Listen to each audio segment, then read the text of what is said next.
So, good afternoon, good morning, good evening. This is DSP News. This is the Snort Report. I am your host, so on and so forth.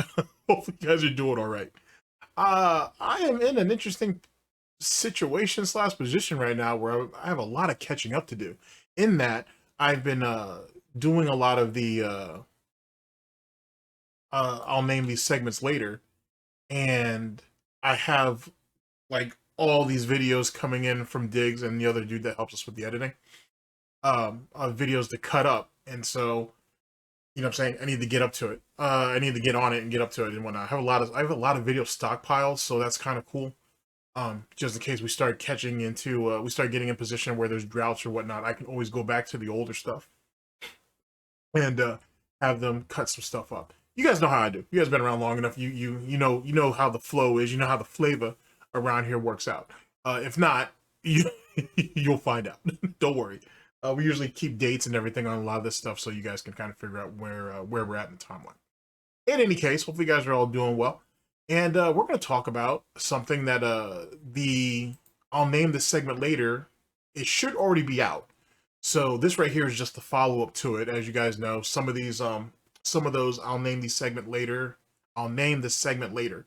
Usually has a video that coincides with it. So that's what we're essentially going with over here. Let's see, what is it? Darksydephil wants to change Smart Guy's grill fill segment if detractors won't pay for the trolling. This is from February 5th of 2025. What? First you wanted detractors to buy into the content so you can keep going. Now this idiot, because I don't think PPP is dumb enough to think this. Now DSP wants us to actually pay for the grill fill segment. You got me effed up. Holy shit. All right, first off, let's go ahead and change the our scenery here. Let's go ahead and change the feel and the ambiance. Because like I said, first couple of rounds of SnortBucks is on me. And let's also jump into my favorite segment, hopefully one of your favorite segments. Ladies and gentlemen, welcome to my TED Talk. He lost his goddamn mind in literally 2 days in a row. Because yesterday, at least in my timeline, he was asking for detractors, trolls, haters, and critics to quote unquote buy into the content so he can keep going. So essentially, there's this mutual relationship, if you will, this revolving. Have detractors pay directly into his economy, so we can quote unquote keep our economy going and keeping the content flowing and so on and so forth. Which is ass backwards. That's not how you do it. You don't give DSP money to keep content flowing. That's not how that works. Especially since the ass clown doesn't have any options but what he's doing. So what would be the point of that? That doesn't make any sense. So coming off of that nonsense, now he couldn't get anybody to bite on that because it's stupid. Now he wants us to now the segment that only a few people really care about, like only detractors give a shit about the grill fill segment. Now he wants us to pay for that. But here's the problem.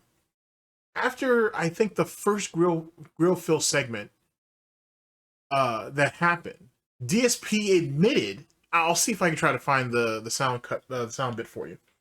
DSP admitted that shit was all staged, basically like Lolcow Live. I'll see if I can try to find the clip. But he admitted, like, offhandedly that it's all staged. Like, he knows what it is. Like, he knows what he's going to be grilled on ahead of time and so on and so forth. So why would I pay for that? If you don't want to take Kino Casino's money because that shit's staged and you don't think it's authentic, why the fuck would I pay for this shit? It makes no goddamn sense. That literally doesn't make no sense. Not at all. Big ups to Chio 18. It just doesn't make any sense to sit there and throw any real money or any real consideration outside of bashing it at it. That's just silly. So I'm not going to do it and whatnot. And I would encourage all of you not to do it either. But do what you want with your money. It's your money. You know what I'm saying? You work hard for it. You should spend it the way you want to spend it. I'm damn sure I could throw no money at that. That's just being ridiculous as hell. In any case, we have a pretty decent segment to go over where we'll go, well, just that. We'll go over it. We'll see what he says and we'll pick it apart and we'll cut it up as we usually do, how we usually do, and the way we usually do. In any case, ladies and gentlemen, this much shorter version of the TED Talk. Thank you for coming to my TED Talk. Let's go ahead and change our scenery up here. Should we go with... He thinks he's playing 4D chess, so why not? Let's go with that. Let's go with our chess scenery. Let's go ahead and bring up our video in question. Let's see here. I got a few of them in queue here, so let me make sure I got the right one. This should be it. Yeah, it is. Okay. So that's the right one. Big ups to Raw Phil for bringing this up to us and whatnot. The link to the channel will be down in the description and whatnot. And let's go ahead and lay this out to you guys one more time. All right, ladies and gentlemen. We're here with Raw Phil. Darksydephil wants to change Smart Guys Grill Phil segment if Detractors won't pay for the trolling. This is from February 5th. Yeah, February 5th of 2025. Womp womp womp womp. All right, ladies and gentlemen. I don't smell no bacon cooking. So let's go ahead and get right to our situation at hand. And let's see here. Let's drop that. Start this with fucking DSP's silly ass fucking intro and shit. This shit's so stupid. That shit's so stupid. Good morning, everyone. All right, here we go. Well, I'm gonna be honest. Number one, my backlights are way too bright. Did you see how my face looked like it was nuclear right there? But also, it's probably from all the alcohol, but whatever. I mean, it's semantics. Go ahead and say what you gotta say. Today, I'm in a lot of pain. And I'm late to stream because of it. And I'm going to do my best to tough through it and put on a good show for all of you. But it's probably going to be a rough one. I'm not going to lie. When have you ever put on a good show? Someone needs to tell me when was that a thing? Ever. Okay. On today's show, we got a few things to talk about that are pretty important. Number one, schedule for the week, considering the fact that we may or may not hit our goal and do a marathon. Number two, updates regarding my wrestling commentary show, Smart Guys, and more. I do have some updates for you on some change of different ideas and formats that we've been doing. And the schedule today has changed because I'm in so much pain. All right. So we're going to cover all of this today on a very... We got to change the schedule to play video games. That shit is hilarious. Oh, man. It's almost like he really believes he's working an actual job. You know what I'm saying? Like he's actually contributing to society in some way, shape, or form. Holy shit. You know what, Phil? For someone who owns their own business and who, as you said yesterday, at least in my timeline, that you're flushed with cash, you're rolling in dough, why can't you afford to take a sick day or two off? Why can't you afford to go to the hospital or go to the doctor? You know what I'm saying? Anything. You know what I mean? I guess at least you're consistent, because if Jasper can't get a $300 blood test, then why should you get a doctor's appointment either? So, I mean, at least, ladies and gentlemen, you have to give him that. At least he's consistent on it. Very low movement episode of the Level 1 podcast. It's a weird ass little snicker type shit he does. That's just always off-putting. It's very strange. I am trying to tweak my backlights so that they're not this bright, but they are really bright, are they not? Like, yeesh, they're like super bright today with this setup that I chose. See, it looked nice, but I wasn't sitting in the chair when I set it up. I set it up from over there, and now... So you couldn't tell it was bright from a distance, but now it bothers you? Make that make sense. It totally looks like it's... Then again, this idiot's not wearing his glasses, so his depth perception is probably really bad at this point. way too bright, right? Both sides. Like incredibly bright light. Like, oh my lord. All right, hold on. I'm trying to dim the lights right now. Let's dim this down to like 10%. Let's dim this one down to say... Yeah, this is riveting content. Well done, Phil. Well done. 30%. Dim this one. Good lord. Yeah, it's funny. For someone who, you know, puts himself out there, or portrays himself, I should say, as a professional, we can't do pre-setups and testing on anything. It all has to be live and in person and shit. And he wonders why Flip TV all those years ago went ahead and shitted on him the way they did when they fired his ass. It's pretty amazing if you think about it. And it's amazing how accurate they were. How accurate they were when they were describing Phil and his content back in those days. Because really, truth be told, the circumstances may have changed slightly, but the MO hasn't changed much at all. And they saw right through it. It didn't take much. It's really, really impressive. Down to about...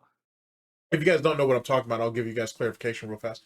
Go back to the Blip TV, or to the Blip TV firing, or just look up DSP and then .blip.tv. There may be a Dead Scrolls on it too, over there with Alt and with a WPIG. They may have gone over it as well. But yeah, like the DSP's basically firing letter. Not much has changed. I got to tell you. Geez, like 5%. Okay, so now that should have dimmed it significantly. Can you not tell? It's a little better. It's not turning me nuclear, I guess, anymore, right? Still looks good, though. All right. So, everyone, welcome to the show. What's up, Jasper Kitty? Jasper's here with me today. Today is Wednesday, the 5th of February, 2025. And I am having a hard time even concentrating. All right? I'm in pain. My neck is really screwed up.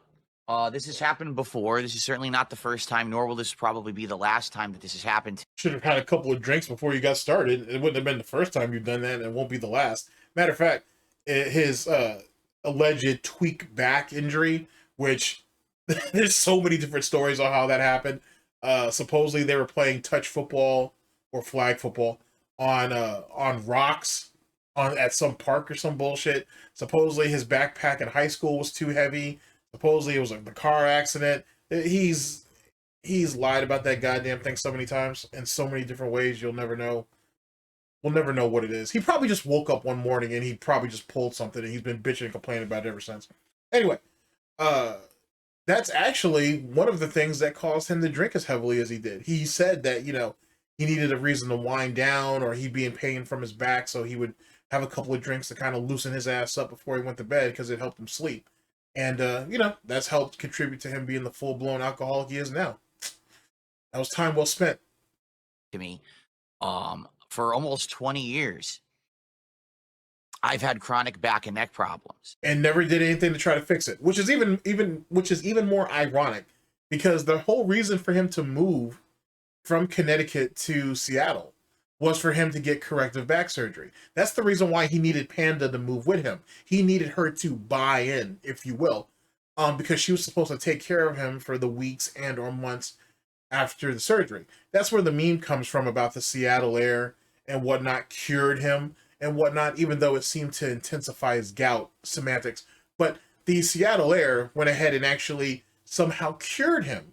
And it allowed him to, let's reword that, it activated a latent mutant ability that he has. So he developed these extra baby backs around his fucking spine and shit, which, which basically stabilized him for a few years. Even though his drinking never stopped or slowed down, and he was still bitching about back pain. He just didn't want to do surgery now. So it's kind of fucked up if you think about it in hindsight, because essentially, he conned Panda Lee into moving basically across country to take care of his ass, even though he never had any intentions of getting the surgery at all, because he was financially in a bad spot just making the move and then doing everything to furnish the house and all that bullshit. He knew he wasn't going to have the money. Remember, ladies and gentlemen, just for those of you who know your lore, he had to go to 3 separate banks until he was able to get a loan. So he knew he wasn't going to have the money for surgery at all. And John was kind of, well, the way DSP would tell you, John was wishy-washy.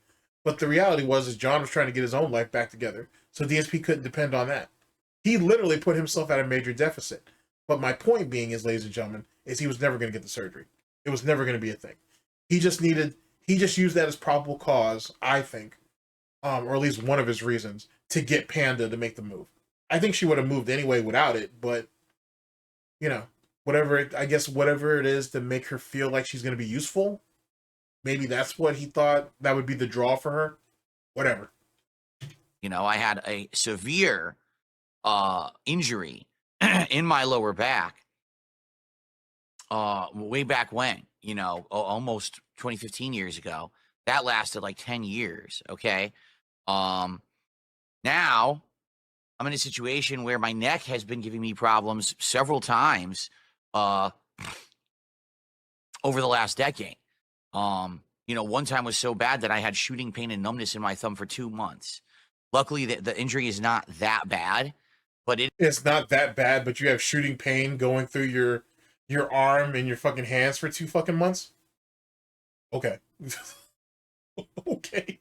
It's funny. He's so quick to sell you on the idea that he's pathetic and he needs help, and then literally in the next snort, he'll try to retroactively fix that to make it seem like it's not so bad, so he doesn't seem so pathetic. It's really weird. it is pretty bad. Like, I tried, like last night, I couldn't really go to sleep, like in a good position. I couldn't find a position to lay in, side, back, no matter what I did, my neck kept getting tweaked and in pain. And so I didn't. I mean, it kind of happens when you're still laying on your back. Could have tried laying on your gun. Well, you don't really a gun. You kind of have a gun. You got like on your pork belly, I guess. You gotta probably have done that. Something. What made you think you're gonna be able to sleep on your back, which is giving you the pain, and it's not gonna actually aggravate it? Oh, Phil. What an idiot. Really get sound sleep. I woke up this morning, and not only was my neck in excruciating pain, but also my back was all sore and tense, because when I'm stressed out, my back does that. So I'm in a pretty bad way right now. You know, it's funny too. He's been dealing with a back injury for like 20 years or whatever the fuck, and never thought about, you know, daily stretches or anything like that. Maybe going out and walking daily. Maybe just exercise in general. Nah, we can't do any of that. It'll fix itself. The Seattle air will take care of everything. It does wonders. You know, and I'm going to do my best today to tough through it. It's going to be interesting because today there's a new character in Street Fighter 6, Mai Shiranui from Fatal Fury. And I know that people want me to try her, and I'm going to, but I don't know how effective I'm going to be at learning a new character and trying to implement that playing again. I mean, you're not very effective now, so it doesn't really matter. Like pre-injury or post-injury, it's all going to be the same results anyway. That's why your dumbass ain't jumped from 3 different platforms to play one game and have the exact same results, which is hilarious. Matter of fact, he's at the point now where he's damn near too scared to even play unless he has probable cause or a reason to, i.e. a new character or a character that he's already using that's being tweaked. Other than that, he don't even have a real reason. And that's why he's so quick to play these new characters, because he's looking for his next pay-to-win character. The first one being M. Bison, for those of you who are of the uninitiated. Against other people when I'm in such pain. Like, for basically, I can turn my head all the way. That's fine. I can lean my head forward and back. Okay. I cannot lean my head to the right at all. If I do, I immediately get shooting pain through my neck all the way down. You know, aren't you married? Couldn't you ask Kat to give you like a back massage or some shit? Or a shoulder massage? Something? She barely cooks and cleans anymore. She could at least help you with that. Whatever. I just thought I'd ask. My shoulder. It's like a knife. So I can't really move that well. Like, I can move my arms as long as I don't move my neck. Okay, so what do you need? So what are we worried about? You're sitting down playing a video game. It doesn't require much, to be honest with you. So why are we hearing this bitch fest? What is this supposed to be, like verbal physical therapy? What is this? If I move my neck, I'm in trouble. So already I can tell you one thing that I don't want to do today is play Call of Duty. Originally, that was going to be my schedule, where I was going to do Street Fighter on the first stream and Call of Duty on the late stream. But putting all things in perspective now, like, I think the last thing that I should be doing is playing Call of Duty with keyboard and mouse over here, because that's probably going to end up stressing out my neck. But you think it's a good idea to play on a fucking fight stick? Which requires essentially the same amount of movement. I mean, granted, on a mouse, he would probably have to do more circular, but that's really more of his wrist. Where, whatever.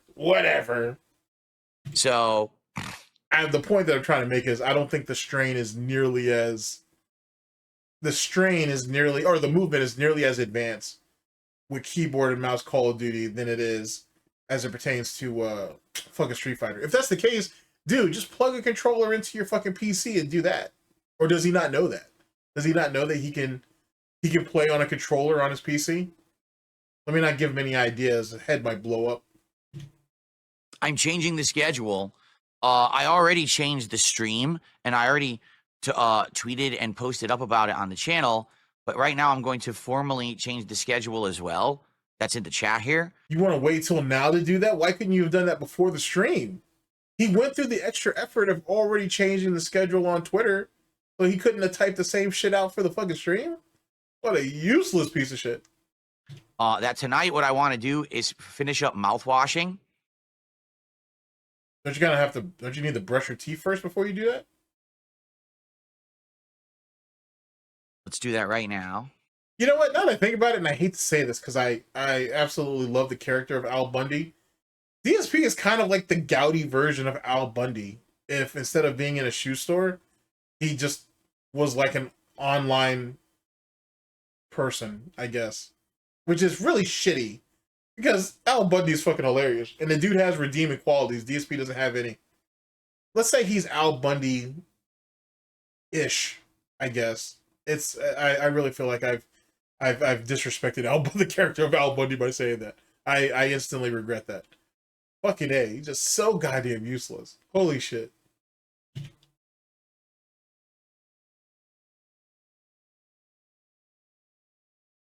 So the late stream tonight at 6:45 p.m. Pacific time will not be Black Ops 6. I'm going to try to complete, well, not try, I know I'm going to because the game's only around 3 hours long. I'm going to complete mouthwashing, okay, that narrative-based indie game that we started a couple days ago. And then, since we're going to beat it likely early, we'll just hang out for the rest of the stream. We'll do some Q&A. And why wouldn't you just play Street Fighter all day, though, truth be told? It is a new character. Why wouldn't you take advantage of that? Whatever. Hey, he's the one with the business plan. Just chill and have some conversation. And hopefully, you know, being a narrative-based game and then just Q&A, that won't be too stressful.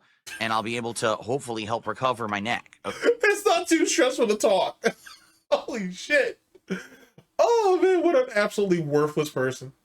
Like, literally just worthless. Like, just imagine you having to go through the mental fuckery every day of making it seem like you're doing more than what you're doing. Or being so goddamn delusional that you think some of the people that are actually listening to you, right? Not that like you, not that contribute to you, but that listen to you, don't do the same shit part-time or as a hobby. And you make it seem like what you do is so stressful and they do it too. And they do it less, probably, they don't do it as a full-time job or anything like that. And they probably get more out of it. And they probably actually do more than you. And yet they figured a way out, they figured a system of doing it. But DSP acts like it's some type of Herculean type feat to just start a stream and actually maintain it. Absolutely ridiculous. And he wonders why people think he's a laughingstock. Okay.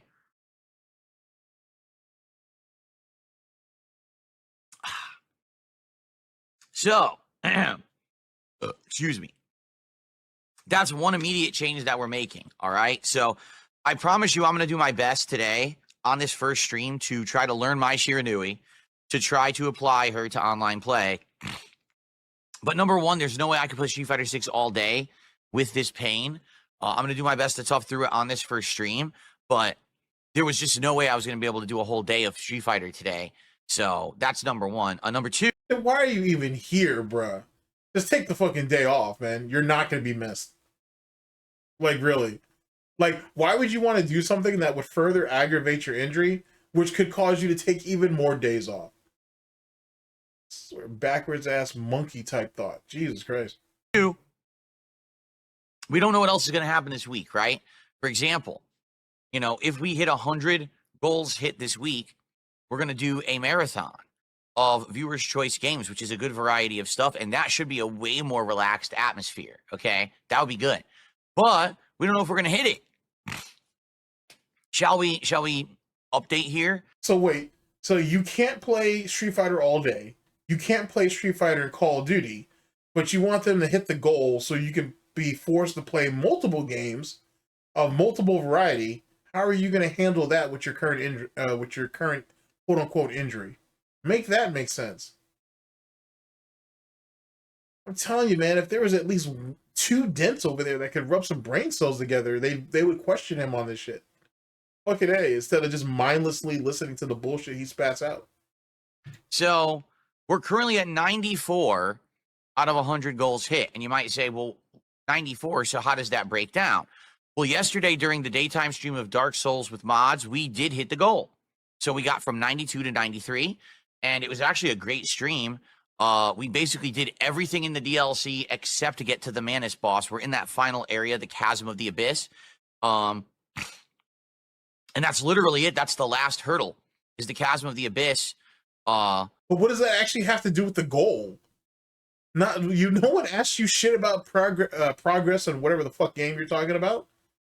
Why would they even need any extra explanation? You're at 94 out of 100. You need to hit 6 more goals. End of story. How did that somehow get melded into whatever progress in some bullshit game that I certainly don't give a fuck about that happened last night? Make that make sense. Get you to the Manus boss, and then that's the end of the DLC. Okay? So we're right there, and it was a great stream. One more stream, we're definitely going to beat the game and wrap up this modded playthrough. Okay? But yeah, so that was great yesterday. Now, last night on Smart Guys, our pro wrestling commentary show, all right, I have some updates regarding what happened last night. So let's do the Smart Guys segment now. Let's talk. Wait, do you see what he did? He's supposed to be talking about the goal and what we needed and what they need to do. I'm not doing shit. What they need to do to reach it. Somehow it went into some type of fucking like jabbering and like meandering about what happened yesterday on some other bullshit game stream that means fuck all to fuck all. And now we're getting into Smart Guys? Talk about just the fucking goal. And then do a fucking recap on whatever bullshit it was that you did yesterday. You combine it, and that's what I'm saying. Like, this is what I try to tell people about how it's all word salad. It's all confusion. He does this on purpose to throw you off, right? So, and then he can direct you the way he wants to later. It's literally all smoke and mirrors. It's all empty calories. It's absolutely silly. Talk about this and get this out of the way, because already I'm getting some feedback, and I want to let everyone know that we are listening to your feedback and changing things appropriately. Okay, so Smart Guys has now been running for 5 episodes. We started it in early January with the premiere of Monday. Oh yeah, I'm still working on those. So don't get me wrong. Those are still going to come out. I'm still working on those. Monday Night Raw on Netflix, and has now gone through its first pay-per-view event, the Royal Rumble. It's just the more and more that I watch him, the more and more I realize that he's not watching them. Like, he's literally just taking clips and just moving off of it. And it's getting kind of irritating. It's getting kind of irritating. Rumble, which was what we talked about last night. It was the Royal Rumble recap plus Monday Night Raw. All right. So what we aspired to do with this show is twofold. Number one, yes, to do wrestling commentary, and yes, to take it seriously and to give our opinions on pro wrestling and stuff like that, which I feel like we're doing a good job of. Yeah, you're doing terrible. You're not actually, it's very clear you're not watching the content and you're just piggybacking off of what he says. PvP, or Triple P as I like to call him. So yeah, you're working real hard, Phil, doing nothing as usual. At least you're on brand, I guess. I think people are enjoying that aspect of it. Okay, but the other half is that we're trying to get me out there into the world, interacting with people, rather than it just being me talking to my audience on a stream. Instead, having interactions, right? So having PPP on the show with me as my co-host, having us interact back and forth, and talking about things that normally I would not address in my content. You know, we're talking about silly stuff like socks, or what's in my fridge, or my educational history, or, you know, we have a segment that we literally... Those are literal things that he talks about on stream, though. What are you talking about? Those are all literal things that you talk about on stream. Call Grill Phil, where I'm on the hot seat and he hits me up basically with every question that idiotic detractors come up with, and I just answer it rationally, okay? And there's a lot of teasing and razzing and having fun with it, but I think that it's a good segment because it's something different that normally I don't do in my content, okay? So is answering it rationally and answering it honestly are two separate things to you? Or are they mutually exclusive? I'm just asking. I'm asking for a friend. Because like every answer that comes out of his mouth, more often than not, is a lie. Is that being rational? Is it rational to lie about things? Is it rational to lie about small things that literally doesn't mean anything to anybody, including himself, allegedly, on most of these occasions? Is that being rational? I'm asking. I'm just asking. I enjoy doing something different, all right? But we've tried this now for several different weeks, all right? Like, we've tried different ways of doing it or whatever. We've messed around with it. And basically what's ended up happening is like the whole first hour of the show is that segment. And then we do about 90 minutes of wrestling commentary. So the show ends up being about 2 to 3 hours long, okay? I definitely feel like it's been fun. Like, I like it, but it's not seeming to resonate with the audience. And what I mean by that is, most of your audience wouldn't have cared about the wrestling part anyway, which is really what the issue is. Like, he's not getting enough people to be interested about the wrestling part, and the Grill Phil segment is the one that's kind of getting the most press, and he's not benefiting from it. Even though I think he's starting to try to cut it up into his own little personal segments to throw in that dead-ass channel of his, but that's neither here nor there. But truth be told, the wrestling part isn't doing as well because it's just PPP carrying him. It's very clear that DSP is not as invested as he tries to convince you that he is. So there is no real chemistry. It's really PPP who's coming with all the energy, all the enthusiasm, and truth be told, all the knowledge. And DSP's just there. That's what the problem is. But we can't address that, because that works against our narrative. It has to be somebody else's fault. the audience that we're getting for Smart Guys is a combination of my core audience from my content, some of the casino audience, and I get the feeling there's a few wrestling fans tossed in there that maybe here or there have gotten wind of the show and want to check it out. So if you're a fan of mine, or if you're a wrestling fan, the whole first hour of the show probably doesn't appeal to you at all. All right? So what's happening? So PPP's a drama hound and he's somehow putting you at a deficit? I might be reading into that a little too much, but I mean, it's basically sounds like PPP and the Kino Casino audience are the problem. Is that basically a lot of people are starting to get turned off to the first hour of the show. They're saying, you know, it was fun the first time, but you're doing it every week. And we're waiting for the wrestling commentary. And it seems like we have to play this waiting game to get through it. And it's very frustrating. Okay. So basically, you know, we've tried different things. And here's the thing, you know, you want to try new stuff, right? You do. You want to attempt to do things differently. You want to try new stuff and see what works. I just don't think the segment is working. And it's not just me, it's both of us. Like, after having done this now for over a month, I think we both agree that the segment is not working. It's not bringing new eyes to the show. It's not bringing in any extra revenue, that's for sure. You know, it would have been one thing if, for example, a couple weeks ago, when I first had this other angle of camera, okay? And what we were saying was, hey, could we actually see Phil do push-ups? Because one of the stupid memes about me from years ago is that someone challenged me to do push-ups and I jumped off camera and claimed that I did them. Now, obviously, I didn't. Oh boy. Let's bring that back. I just don't think the segment is working. And it's not just me, it's both of us. Like, after having done this now for over a month, I think we both agree that the segment is not working. It's not bringing new eyes to the show. It's not bringing in any extra revenue, that's for sure. You know, it would have been one thing if, for example, a couple weeks ago, when I first had this other angle of camera, okay? And what we were saying was, hey, could we actually see Phil do push-ups? Because one of the stupid memes about me from years ago is that someone challenged me to do push-ups and I jumped off camera and claimed that I did them. Now, obviously, I didn't. Obviously, I was fucking around. You were lying and just admitted that you lied. But how is it it's a stupid meme because you clearly lied at the guy, or lied to the guy, I should say, and everybody else. And then you banned him. And it's funny how, you know, it was a stupid meme. I clearly didn't do it. You're not man enough to say you lied to him, which is what you will lie to everybody, honestly. It was just a stupid thing. Let's bring that back. Was, hey, could we actually see Phil do push-ups? Because one of the stupid memes about me from years ago is that someone challenged me to do push-ups and I jumped off camera and claimed that I did them.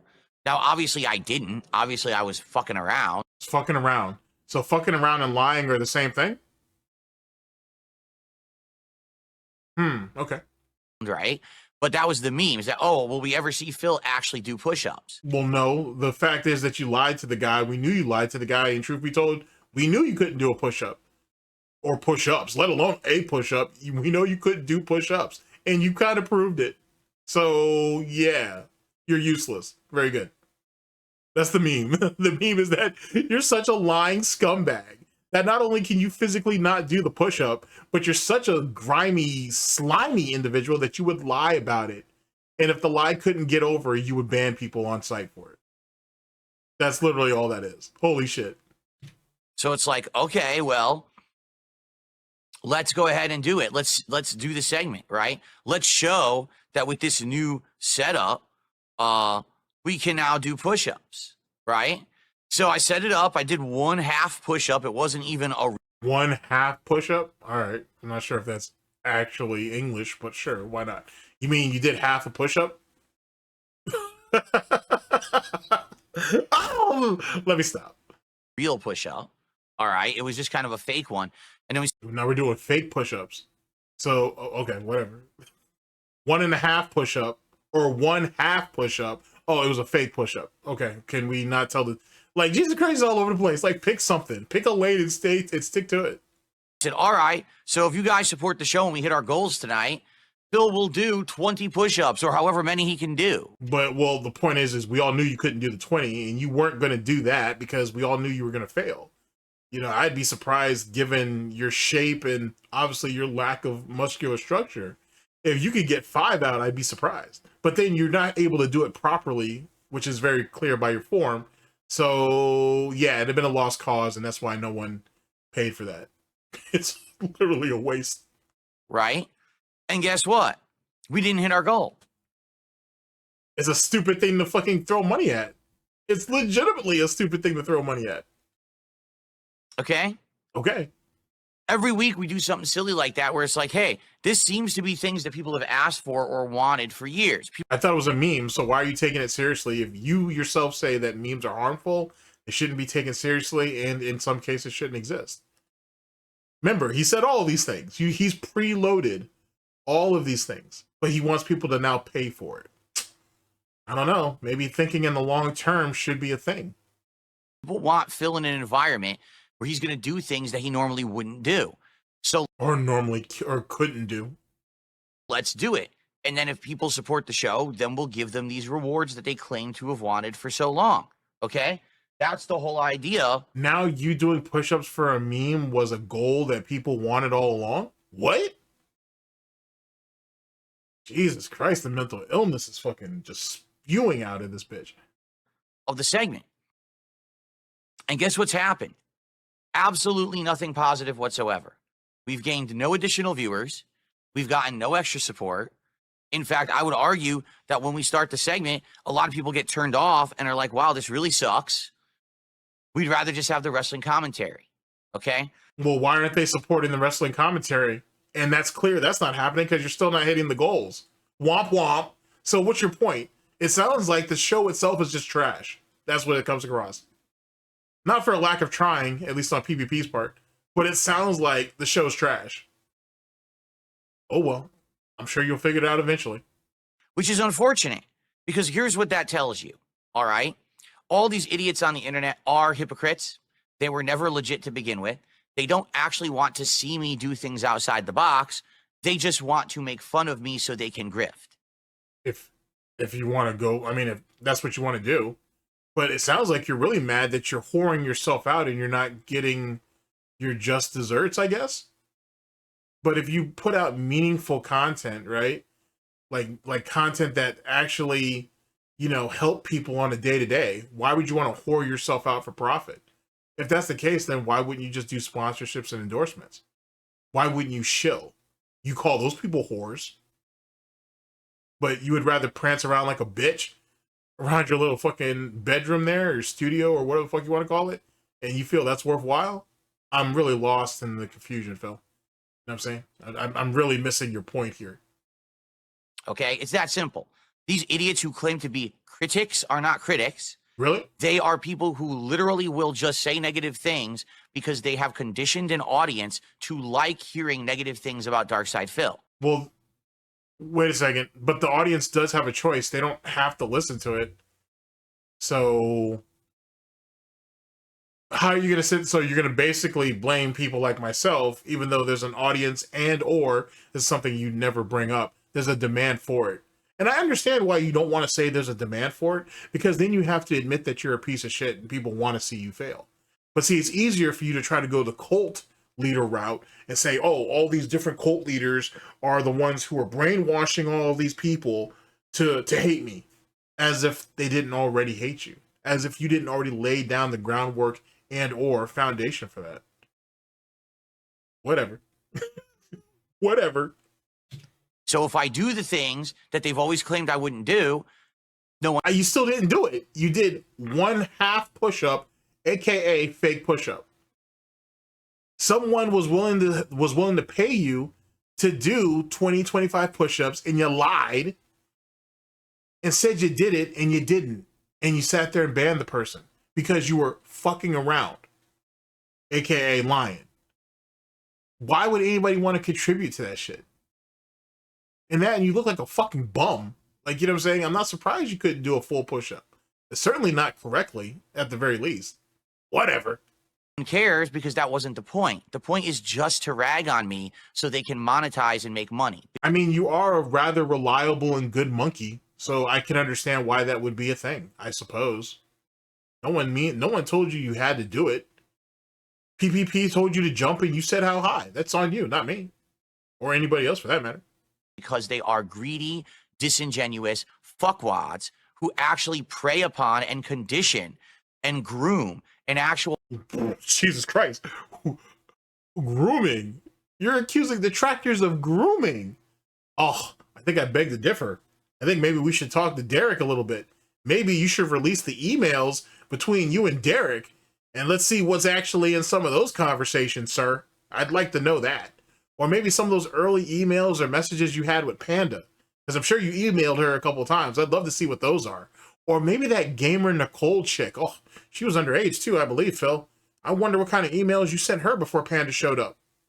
I'm just throwing it out there. Because let's be honest, you were talking to Panda before she was legal age. That's a problem. That's grooming. Just in case you don't know. Just in case, you know, that's out of pocket for you. And before Panda came into the picture, it's surmised that you were speaking to gamer Nicole, and she was damn sure underage. There may be some things that need to be said about that, Phil. Whatever. Critics. They are people who literally will just say negative things because they have conditioned an audience to like hearing negative things about Darksydephil. So if I do the things that they've always claimed I wouldn't do, no one cares, because that wasn't the point. But you weren't going to do them anyway. That's the whole point of all of this. You either can't do it or you won't do it. So it wouldn't have mattered. The point is just to rag on me so they can monetize and make money, because they are greedy, disingenuous fuckwads who actually prey upon and condition and groom an actual audience of mentally challenged people. Jesus Christ. Are you sure you're not talking about your own audience, Phil? That's hurtful. All right, then. Go ahead, do you. That's the truth. If you go to one of these streams or if you go to one of their shows, you will not see an audience of intelligent, well-functioned mental people. Yeah, because I see that over there in your audience all the time. But how would you know that, Phil, when you don't have time to watch anybody else's content? Except for the content that Kat used to cuck you into watching, of course. That was different, though.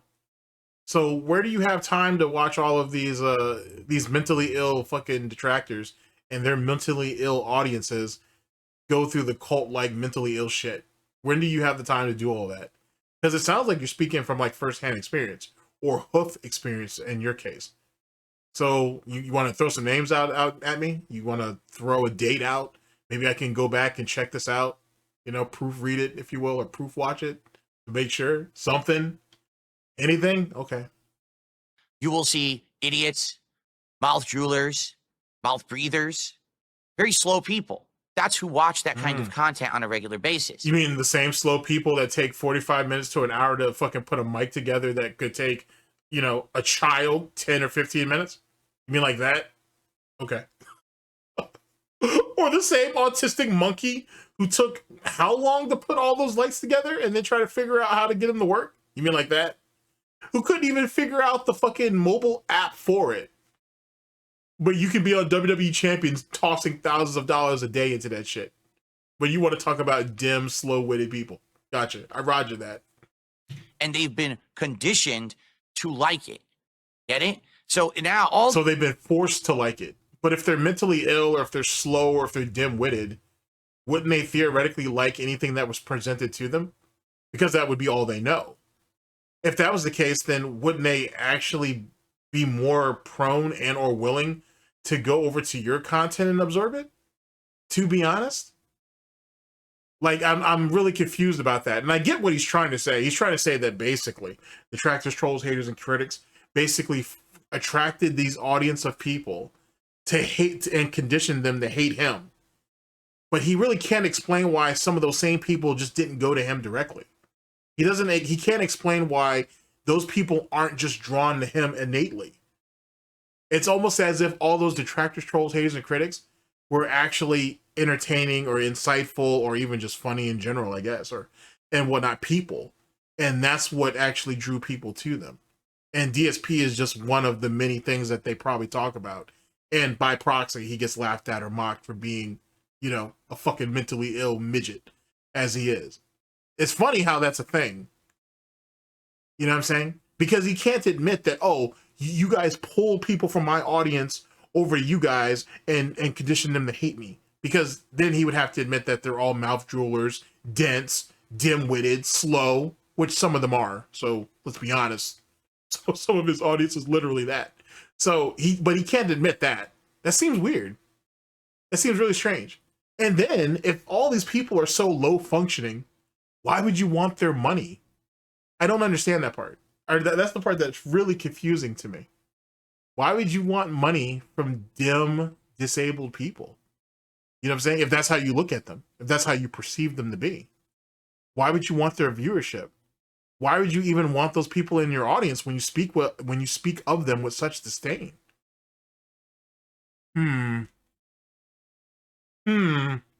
These years, oh, we wanted this. Okay, we're going to give it to you. Oh, well, no, we don't want that. What do you mean? You're going to get what you've asked for years. We don't want that. Well, that's because you never wanted it. It's because you're just dumb. That's funny because he actually uses, that's really funny. He uses that same excuse when it comes to his own audience when they ask for him to play a certain type of game, right? Or just a certain game in general. Oh, I don't want to play that. There's no market for that.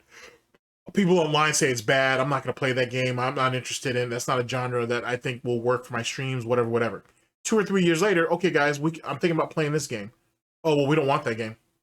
Well, years ago you wanted it. Well, yeah, that was years ago. But for years, you guys have said you wanted this game. Yeah, well, that was years ago. And then he goes on his little tirade about that. Can't even be creative to go ahead and throw the excuse on something else. Everything has to be recycled. And you have people who literally prey upon you and suck on you for revenue every day, and you're too dumb to realize it. I mean, theoretically, you're married, so doesn't your wife suck on you for revenue? You know what? Let me stop. Let me stop. Because Lord knows the cat ain't sucking on you. If it's not a Jello pudding pop, it's Tyrone or somebody else. To her, it's probably the same thing anyway, as long as she don't bite. So I guess it is what it is. Let me stop. You are the victims. Anyone who watches that content is literally a victim. You've been mind controlled. You've been messed with. Okay? You're a victim for watching SnortBucks now. You're a victim for watching Memology 101. You're a victim for watching Tevin or Agent Proper or James the Lesser, so on and so forth. You are a victim. A victim. Free yourself.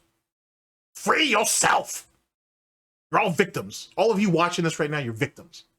You're victims of my greed and my dishonesty and my arrogance, apparently, and whatnot. And you all need to leave. You're all victims. You guys need to just unsubscribe. That's what you guys need to do. That's what he's asking you to do. And obviously, Phil Burnell knows best. So you guys should unsubscribe. That's what you should do. You should click off the video right now. Click the thumbs down. You can at least do that on the way out. and whatnot. And you guys need to unsubscribe because that's what it is, apparently. Apparently, this mongoloid ain't sat there and figured the gimmick out. Sorry, guys. It's time to close up shop. You know what I'm saying? He ain't figured us out. You know what I'm saying? It was a nice little con for, you know, however long that I ain't run this con for and whatnot, at least over here. You know what I'm saying? So, you know, we're closing up shop. You guys are going to have to go and find another detractor before they get figured out too. Jesus Christ.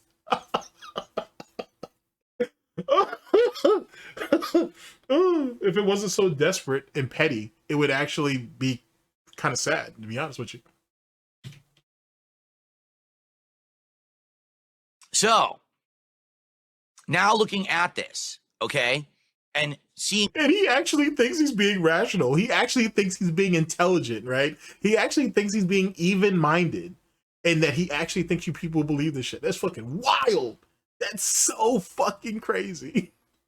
Firsthand, what's happened in this last 5 episodes that we have attempted to do this stuff, and it hasn't worked. We are done with it.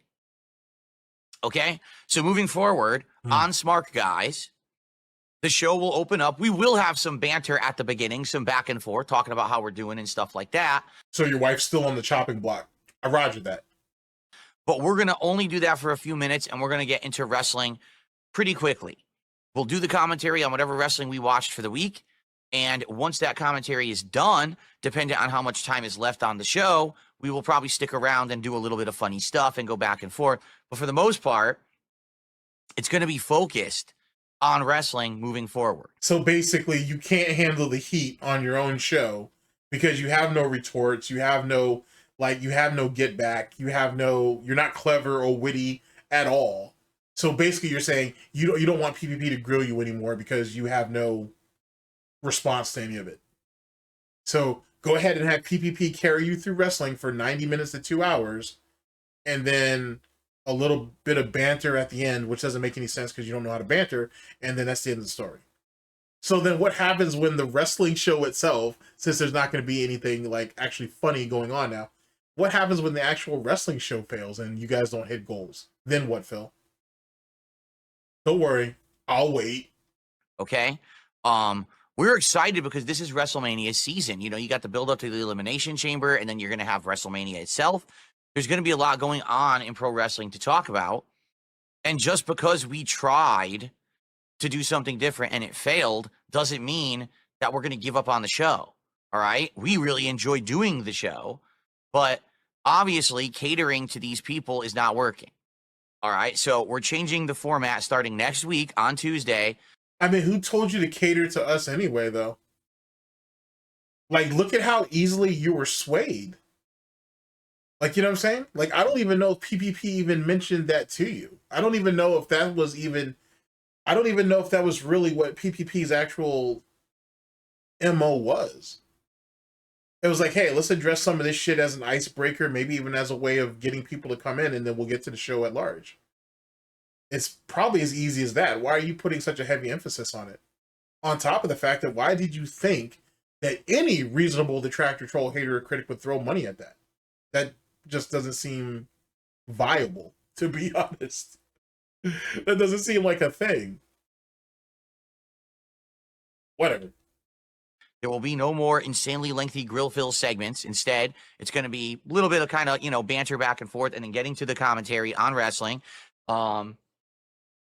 And then basically moving on and seeing how much time we have left after the fact and going from there. Okay, so it's going to be boring. So now I had very few reasons to actually watch it in real time.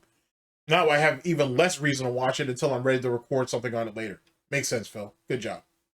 Go ahead and take what little you had and cut that by half. That makes sense. That makes sense. Okay. If not thirds. So the reason I'm bringing this up is because last night, you know, it's funny. We got a lot of movement going on when supposedly, you know, my neck hurt, my back hurt. It's funny how we got a whole lot of movement going on, though. I just thought I'd point that out.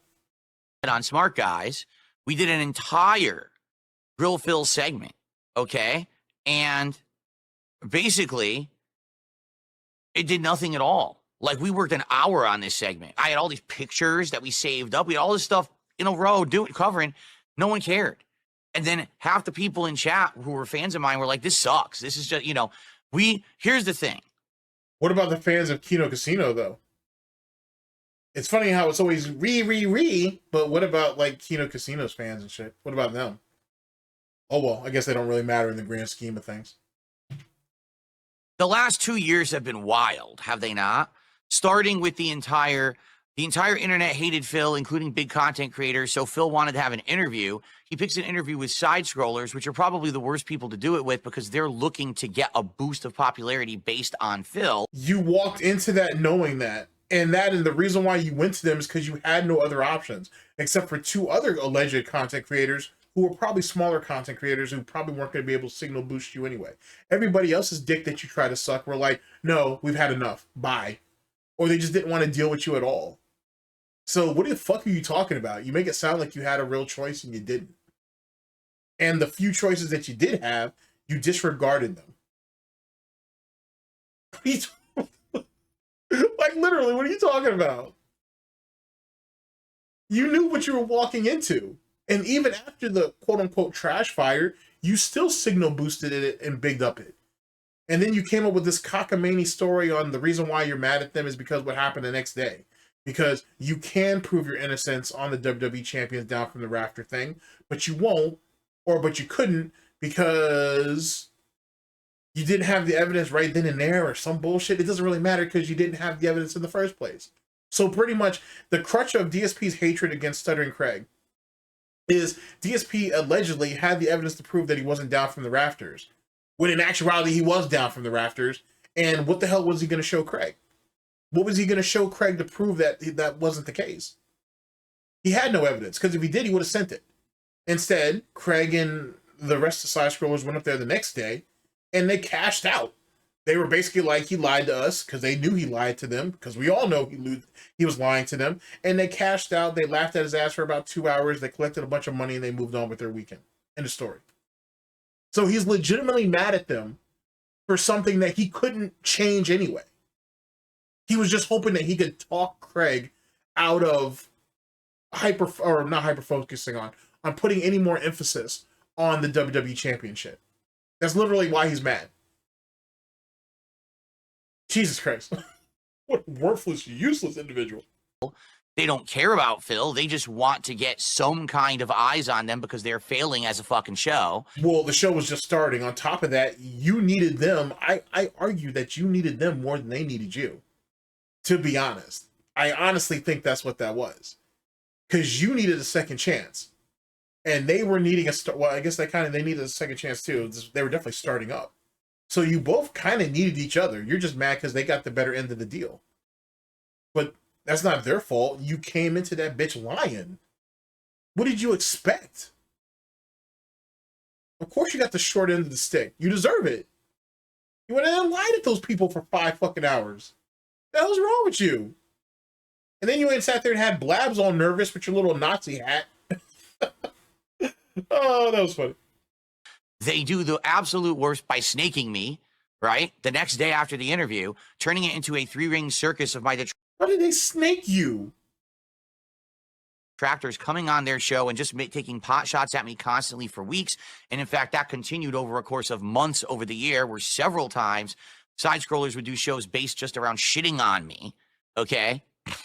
It's about, it was about content, and you lied to them for multiple hours. They should have gotten their money out of it. They should be getting their get back. What are you talking about? So after that, huge misstep, right?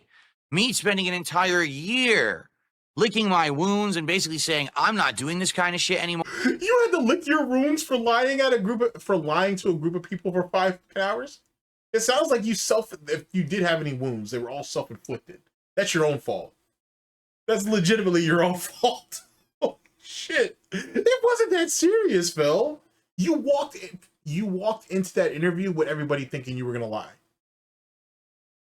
All you did was fulfill your purpose in life. To go up there and be a fucking alien who lies about the dumbest shit. And truth be told, I would say 60% of the time, those lies only hurt you. They only humiliate you. The other 40 is your family, friends, and anybody. Well, you don't have any friends, but your family and anybody who's dumb enough to support you and or believe in you. It is what it is.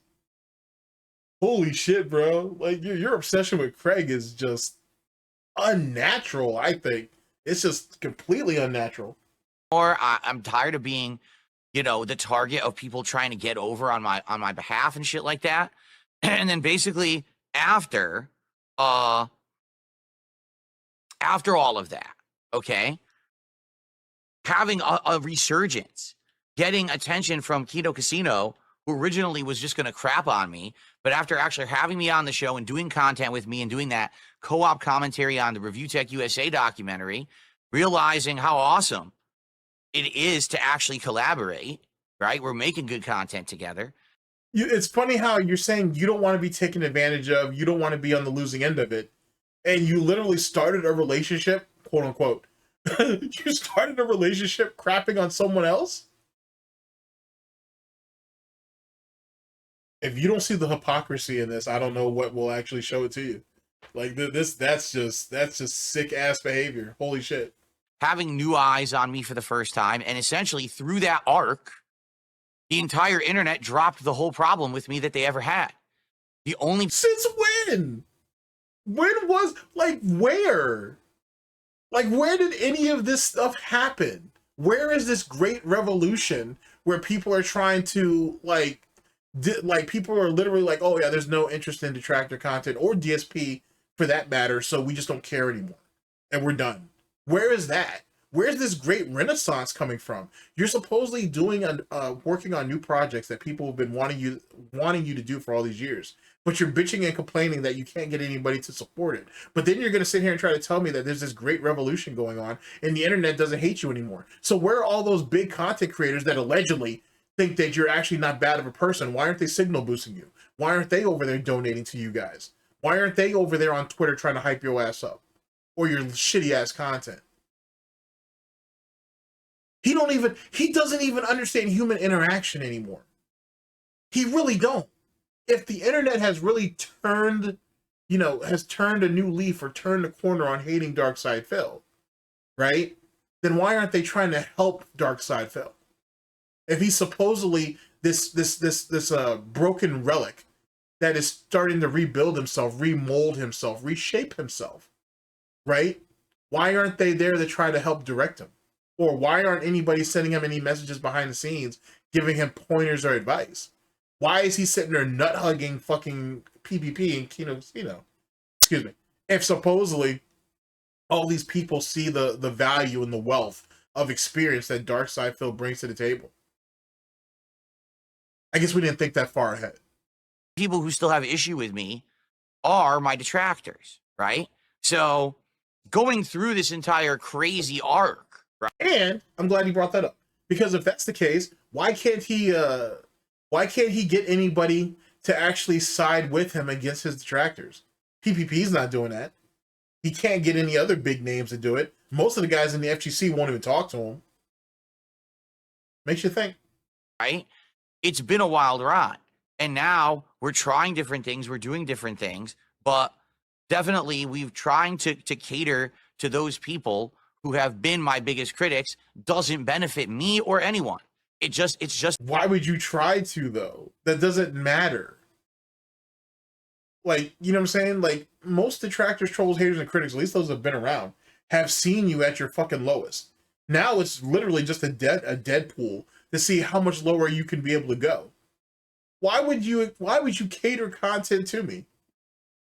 Or anybody else for that matter? I have a very clear understanding of how your mind works. And I do know, and I'm a firm believer in this, that if the desperation sinks in, if the alcohol sinks in, right? If your gambling sinks in, I'll get what I want sooner than later. And I have no problem with playing the long game, to be honest. I'm very much a long stroker. You can ask your wife. She'll tell you. So I have all the time in the world. I really do. I don't need to help the pig that I'm about to fucking slaughter and shit. This isn't fucking Charlotte's Web and shit. You're gonna be bacon one way or another. You're not walking out of this shit clean, buddy. You're gonna end up on the breakfast plate no matter what. It's just what it is. It's just what it is. So why would I help you? Why would anybody help you? You can't even help yourself. The only reason why you're having this renaissance is because another man, or two other people, I should say, two other men are stepping in to help you, to be honest. And I would say that they're going above and beyond. And I still firmly believe that they're not going to get the payoff out of this the way they think they are. I mean, at the very end, when they finally drop your ass, they will. But not now. They're going to put weeks and weeks into your dumbass for, I would assume, for little to no payoff. We'll see. Time will tell. But why would I contribute to that? Why would you even have your detractors, trolls, haters, and critics even... Why would they even be a factor in that equation? How about you just put out good content to bring in new eyes and new viewership? Why are you trying to fucking appeal to your ops? If that's not mental illness, I don't know what is. That's a great screenshot, by the way. It's a waste of time. Okay? So we are going to continue to do the show, but we're going to have it more way wrestling focused moving forward. Okay? So yesterday, we do this show. The entire first hour is grill fill. We get nothing out of it. Like, no lie, not a single detractor or anyone who likes that kind of content contributed at all. That's so crazy. Because it's like he really expected that to happen. I'm stunned. I'm stunned. Oh, man. All right. And he sounds so hurt. Now that I think about it, let's bring that back. He sounds so hurt by the fact that no detractor threw money at that shit. Like, what are you doing? You talking to Duty behind the scenes or something? You guys have some type of pre-arrangement going on? Or was he talking to PPP and you thought they might have had an arrangement or something? What are you doing, Phil? What's going on behind the scenes that we don't know about? Or anyone. It's just a waste of time. Okay? So we are going to continue to do the show, but we're going to have it more way wrestling focused moving forward. Okay? So yesterday, we do this show. The entire first hour is grill fill. We get nothing out of it. Like, no lie, not a single detractor or anyone who likes that kind of content contributed at all. I honestly think it was like he was expecting something. I don't know if he has a prearranged deal with somebody, or maybe he thinks PPP does because he talks to a few detractors or whatever. But it was clear that Phil either thought something, he imagined something, or PPP may have hinted at something. Oh, I'm curious now. I'm curious now. Oh, shit. Because he kind of sounds like, to be honest, he kind of sounds like he does with his own dents. Like he's expecting a prearranged tip to show up, and it hasn't, so he's starting to freak out. This sounds the exact same way. All right. Instead, we had some people who were contributing who were positive supporters of either the casino or my content, and we're like, we get it, but we wish you would just get to the wrestling. All right. So we did, and we actually had a good time with the wrestling. All right. FYI, still didn't hit the goal though. It was a good show, and it was 3 hours, and you can check it out. It's archived over on DSP Reacts, right? Still didn't hit the goal though. Right now in its entirety, so you can watch it. And please comment on the show. We would like to hear why. They're all going to have to be screened anyway, and it'll take you days to do it. That's the reason why most people don't comment anymore. Because he has to screen through all those comments, and it takes him days to do it because he's a lazy fuck. So it's literally in your benefit not to fucking comment under it anymore. Just go to Detractor video and comment under that, which is what most people do over on his side anyway. It's easier. And Phil's going to see it anyway because Phil goes over there and watches that content and goes through their comment section. I can give you plenty of examples, but the easiest example is look at the dial-a-phone situation. Take that in. You saw how that worked out. Actually, I wonder if I've gone over that video. If I haven't, I should. I think I've gone over it on stream though, but I don't know if I've actually made a video out of it. Because some time has passed and I feel like I can add more to that. Thoughts on what you think works, what doesn't. We do need feedback. We would love to have tons of comments on, hey, this is what we like, what we don't like, this is how you can improve. We want this show to evolve over time and get better. Okay? So please do that for us. All right? But FYI, we're in a situation here where basically the show did not bring in much support at all. All right. 3 hours. And basically we made $150. Okay. Now, for me, that's good, right? On any stream for me, if I make $150, that's great. No complaints, right? But this is a co-op show between the two of us. All right. Our time is valuable. I'll be honest. I think Ashton's time is way more valuable than mine. It is. This is a guy that has a show that he runs with Andy that makes thousands of dollars every time they turn on the stream. Yep.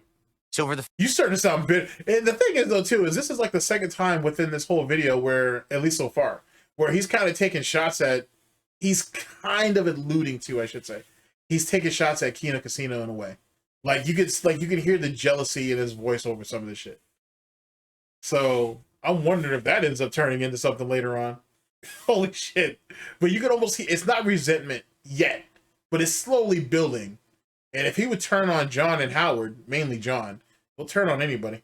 The fact that he's putting work into the show and the support wasn't anywhere close to, and it's not like we're expecting thousands of dollars. We're trying to do goals that are around like $300, $500 a show, something like that.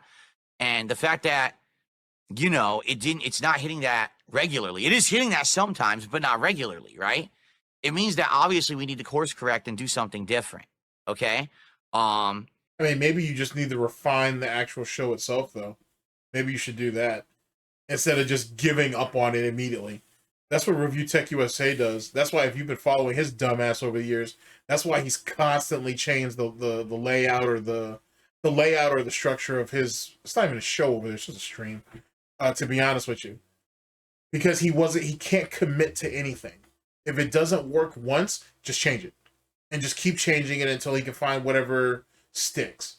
To be honest, and by that point, it becomes like an amalgamation of bullshit, and it usually doesn't hold any real longevity.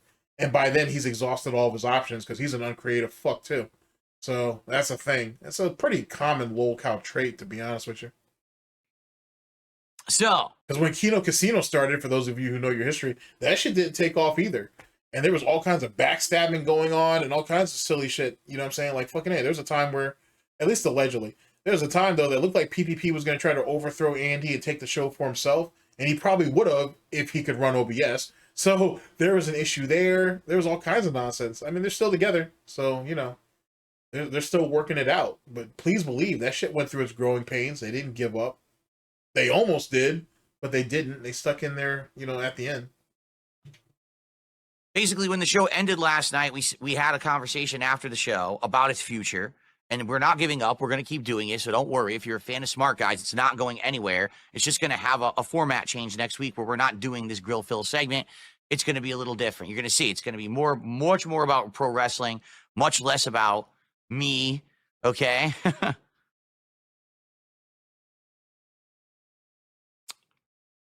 And so you might notice that on the leaderboard here, it's at goals hit 94. Now, remember, we had this conversation. You see what I'm saying about the bloat or like the empty calories and shit and just the word salad or whatever? It's fucking silly as hell. It's so fucking silly how he does that shit. If he was just honest with people, if he was just straightforward and honest with people, he would get further. But he doesn't want to do that because he's just deceitful by nature. He needs to feel like he's the smartest person in the room. He needs to, instead of asking you for something, he likes the idea of being able to convince you or even manipulate you into doing something instead.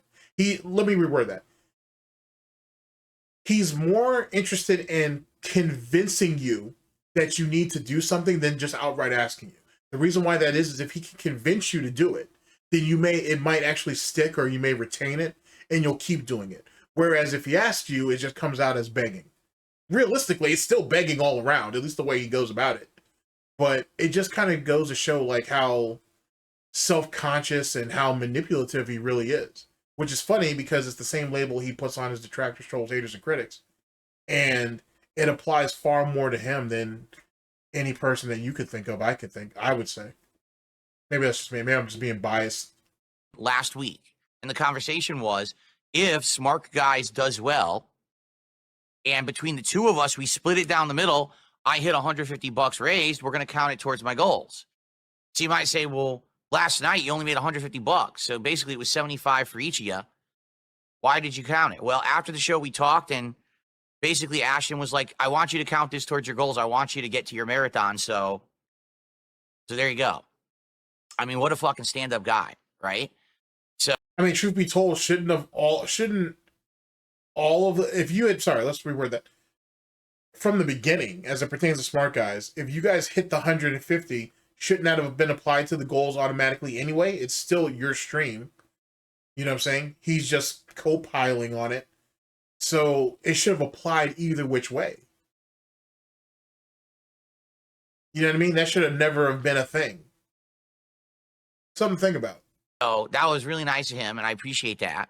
So we are counting it towards my goals today. We're at 94 out of 100, and we're another one. So yesterday, basically. So instead of coming out and being honest and saying, yes, we hit 150, PvP wanted me to have this applied towards the goal, which is what you guys should have been doing from the beginning.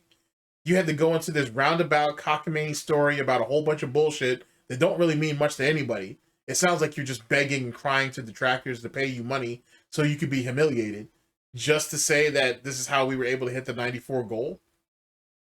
Was it really worth the trouble? Great screenshot, by the way. But was it really worth all this? Jesus Christ, bro. There was 2 goals hit. Okay. So there you go. Pretty awesome. So now we have 6 to go. All right. And then you're saying he's being a stand-up guy and whatever. Is he giving you his portion of the 150, or is he just telling you, hey, we hit 150, I'm taking my cut, but you should count this towards the goal? Why isn't that something you're just doing innately anyway? Why did you need PvP to tell you to do that? Make it make sense. All right. We have 6 to go. And how can we do it? Well, let's talk about that. All right. We've got 2 days of streaming left until Friday. And also I have an update that's not a very good update regarding that rum cake, which I know you all want an update on. So we're going to talk about a lot of stuff today. Sadly, a lot of this news is not good news. You know, I'm sitting here in tough pain. You notice I'm not moving my neck at all. You notice I'm just kind of barely moving my head. That's why it's like so bad. Oh, that's literally not true, but whatever. So, FYI, sometime today, Phil, get your lie together. We have a few streams left, or a few days left to hit the goals to have this marathon happen. Now, the thing is, the marathon is going to happen. It's just a matter of when. All right. I want to do this marathon on Friday. Okay. I want to do it on Friday. But in order to do the marathon on Friday, we have to hit 6 more goals between now and then. Okay. Each goal is $150. Does that mean we can realistically hit 3 goals a day for the next 2 days? I don't know. Right? Why would you cast that doubt on them? I want you to really think about this. I really want you to take this in. Why would you cast that doubt on these people, first off and foremost? And 2, what's the hurry? Fuck what you want. Why are you putting these people in a situation where it's almost as urgent to them as it is to you, when realistically they're not even participating in it? Like, you see how like fucked up that is? You see how like hollow or shallow that is?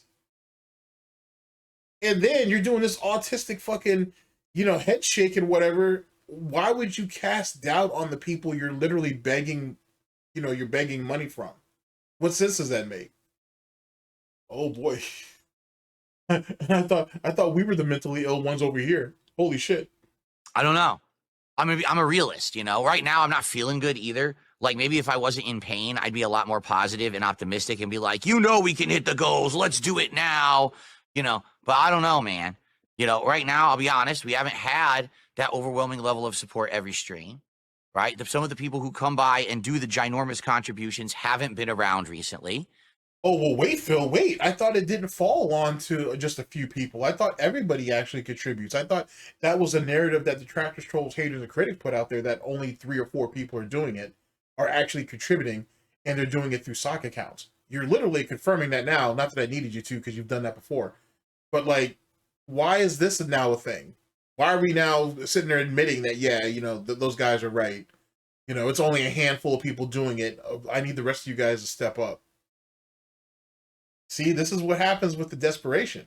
This is what happens when you deprive the pig of the free lunch, if you will.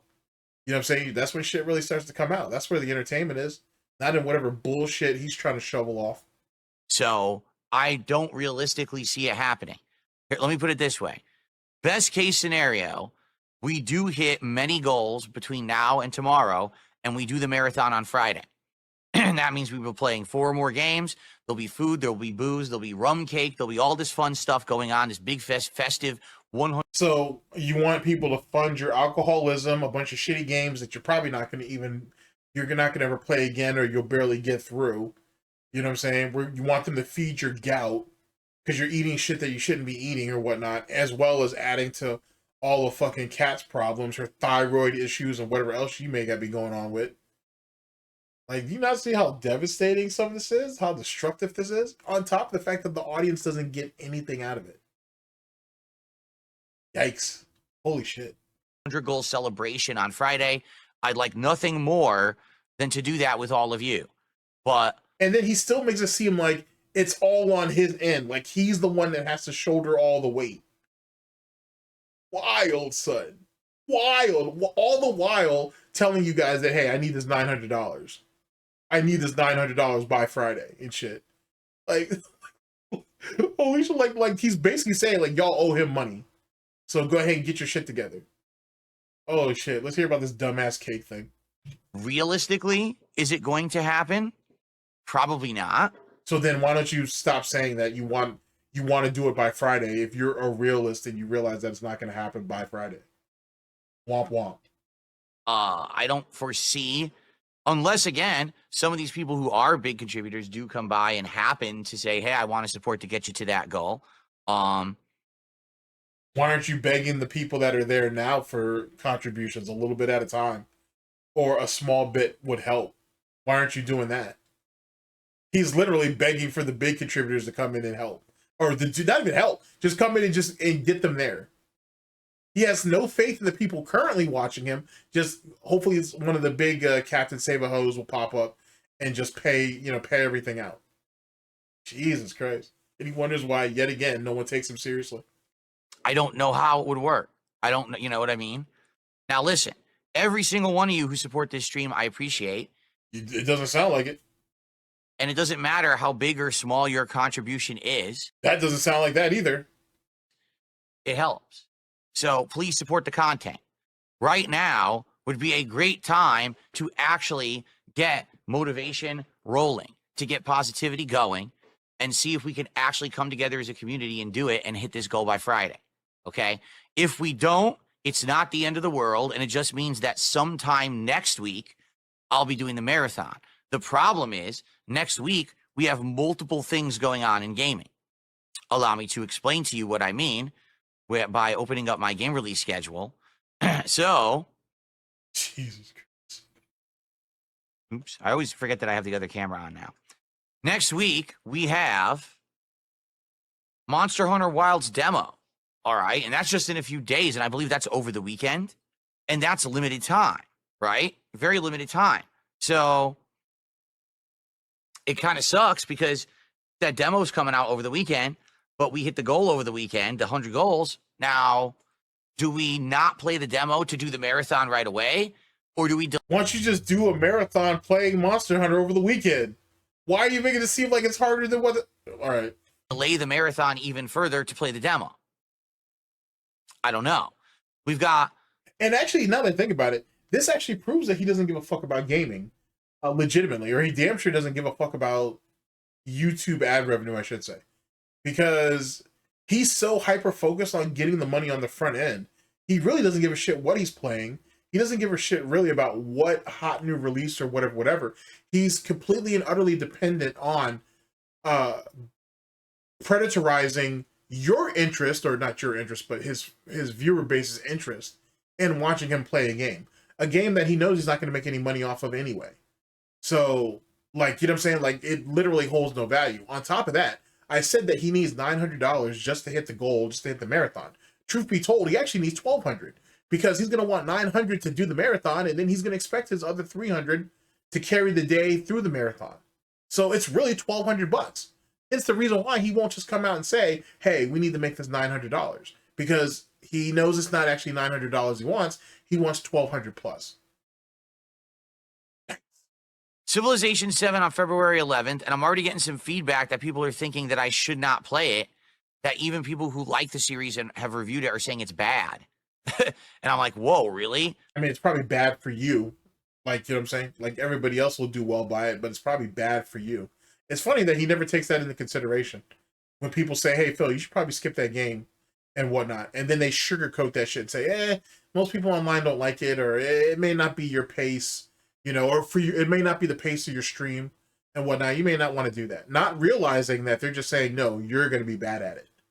Or this game's going to be bad for you. Don't play it. I'm really surprised that he's never figured that out yet. Which is funny to me, because you have an individual who's so desperate to want to belong and believes that he does. At the same time, believing that he's above everybody else too. Make that make sense? Apparently, the people are really disappointed with this game, saying that it's not what they wanted, and it really feels like a dumbed down version of the game and not very good. Which honestly kind of sucks, because I've never played a Civ game before, and I was eager to try something out new on PC, and now it seems like I might not do that. Okay. We've got the Elden Ring Night Rain beta, February 14th through 16th. Now, I would like to play that beta, but I'm not sure if I'm going to be, because it is completely unknown if you can actually capture and stream the beta or not. You would think they would allow it, but some people are claiming that they're saying you can't, even though I've looked into it and can't find any information about that. Well, no, you can't find what you can't find what you want that'll help you with your narrative. There's a difference. On top of that, there's nothing preventing you from playing the game, recording the footage, and then putting that out later. But see, yet again, this goes back to my narrative. He doesn't give a fuck about YouTube ad revenue. It's all front-ended. If he can get it on stream, he thinks he'll get a bunch of money doing it that way, and he doesn't really give a fuck about a YouTube video anymore. You know what I'm saying? So that's where his problems are lying in this. But if that's really the case, then he really needs to just take his ass back to Twitch. Oh, well, he can't collect money over there. He can collect fucking tips. So what's the problem? To be honest, it'll give him a larger reach, at least larger than what he's got going now. That's just me, though. You know, they sent out the invite saying, hey, you've been accepted. And they said that on the 11th, so in 6 more days, they're going to send out the codes. But there was no information in that email stating whether or not you could actually capture and stream or share the beta or not. Well, maybe that'll be in the email when they send you the code, dumbass. The fuck? I have not signed any non-disclosure agreement at all, so I'm not committed to anything yet. And unless they make me, I'm good to do whatever I want. No, you're not. So you really need to shut the fuck up with that, to be honest with you. You sound like a fucking absolute ignorant piece of shit. Go ahead and fuck around if you want. Didn't this already happen to you, like with Persona or some shit? You know what I'm saying? Or some ARC game. It was some like some ARC produced game and shit that he ain't sat there and fucked around and got himself fucked and he fucked around and found out with. Like, quit with the bullshit. If it's not in the initial email, then it might more than likely be in the email with the actual code. Stop being a piece of shit about this. Just wait. Jesus Christ. Instead of you bitching for next 6 days and thinking that's going to change anything. If there's an NDA there and you don't do it, then guess what? The videos come down. End of story. So you can fuck around if you want to. Knowing you're dumbass, you're probably not going to make much money on it anyway. So just calm the fuck down. Jesus Christ. Willing to gamble anything for pennies. For literal pennies. He's willing to gamble everything. You'd think he'd learn. Okay, but we don't know yet what's going to happen with that. Obviously, if that is available to stream and capture, I'm absolutely going to be doing that. All right? So we have to see what happens with that. Okay? And then as you can see, coming up after that, we got Avowed and other stuff. But basically, this week, we have multiple things going on. You know, we have 2 to 3 things going on within a week. So that's what I mean. Like, if we don't hit the goal by Friday. And we end up doing this marathon next week. His schedule is really stupid. But the thing is I already see the scam in it. He's desperate to hit the goal Friday. So then, like I said, instead of 900, he wants 1,200. So by the end of Friday, if he can actually hit the goal twice that day, he goes into Saturday already up by 2. Basically, by Wednesday, according to his own calculations, give or take, not even Wednesday, it'd be like Saturday, Sunday, Monday. Yeah, I'm right. By Wednesday, he's hoping to squeeze a DSP tries it out, right? While also having all the alleged hype around these games or whatever. So that'll get people even more enthusiastic. Like, the business plan is so predatory and so grimy that it makes sense why it fails. It legitimately makes sense why it fails, because it's literally based off of over-promising and for sure under-delivering. It's really, really scumbagish. And because he can't deliver it to you in a way that makes it motivational, it's just urgency and panic. You know what I'm saying? Remember, this is supposed to be video games. It's supposed to be a video game stream. It's supposed to be fun, right? But he doesn't present it as such. He presents it as, you guys have a quota to hit. Let's hit this quota. It's literally stepping out of one job into another. And he doesn't understand why it's failing. Imagine that. It's going to cut into the stuff we're trying to do. In addition, I'm trying to finish up the ongoing stuff. Now, the good news is we finished Dino Crisis, and after one more stream, I should finish Dark Souls. So that leaves one major lingering project, Ninja Gaiden 2 Black, and that I'm only about halfway through. I definitely need several streams of that game to finish it, okay? So, like I said, he don't talk about games like they're games anymore. Not that he ever did, honestly. I don't know about some of you guys, but I always looked at it as, he looks at games as just a means to an end. It's just another project from work. Except for like fighting games. Mainly Street Fighter, really. It's the only thing he's really passionate about. He's not passionate about anything else. It's just another thing to be done to move on to something else. That's all it is. And truth be told, his desperation with Street Fighter, which I'm always going to go back to, Street Fighter 6 in particular, is so hilarious. Because he was so desperate to not just prove to his detractors, trolls, haters, and critics, but to prove to himself that he was actually valid in his complaints and that he is actually good at what he does. And in actuality, he's only proven to be right where he's at, if not worse. I love that for him. I really do. It's really fantastic. And you can see how soul-crushing it is for him. It's fucking amazing. It really is. All that time and money just to prove that you're just a useless piece of shit. While all of his contemporaries, all of his, well, they're not his peers anymore, but those people who were around in Street Fighter at that time, all those guys are fucking beasts. You know what I'm saying? They're all savages and shit. Phil isn't. He's an average, if not below average player. To be honest. That's all he is, and that's all he'll ever be. Make of that what you will. I don't see how this is going to work, honestly, like at this point. Now, Livsian says, is Sunday not an option for the marathon? Sunday is the Super Bowl. If I do this marathon on Sunday, we're going to get way less people. See what I'm saying? He needs that 1200. He needs that 1200. And that's completely and utterly predicated on making sure that there's enough eyes on him for that marathon as possible to get that money. So he has that head start going into the following week. Because he already has it in his head, oddly shaped head, by the way. He has it in his head when that DSP tries it needs to be hit. So just like how he wants his marathon on Friday, he needs that DSP tries it to be done on Thursday. Or Wednesday or Thursday, I should say. Keep that in mind. Because people are We'll keep that in mind moving forward, I should say. Going to be watching and celebrating during the Super Bowl. You know, I'm not doing a Super Bowl marathon like I had done previous. So, yeah, it ain't going to work. I mean, it's a stupid thing anyway for you because you're not a football fan. You're not a sports fan, let alone anything else. So it was a dumb theme for you to go with anyway. You see? What the hell are you talking about? My neck is cured. It's a miracle. I'm literally in massive pain right now. What the fuck are you talking about? See, he's so greedy that he's not even paying attention to his own movements. Now all of a sudden it hurt. Now all of a sudden it got pointed out to him. Now all of a sudden he hurt. It's not funny. Shut the fuck up. Like, really, and now he angry as shit because he ain't got called out. And the only thing he'd do is lash out. Instead of just rolling with it or just ignoring the comment. Now we gotta act like a bitch. Well, we gotta act like even more of a bitch, I should say. Notice that people end up, whenever you're like at your lowest, that's when people want to kick you. It's like, dude, I'm an excuse. Oh, you mean like what you did to Rich? And I don't give no fucks about Rich. Like, literally, he can go to hell. But you did the exact same thing to him for profit. Holy shit. Excruciating pain right now.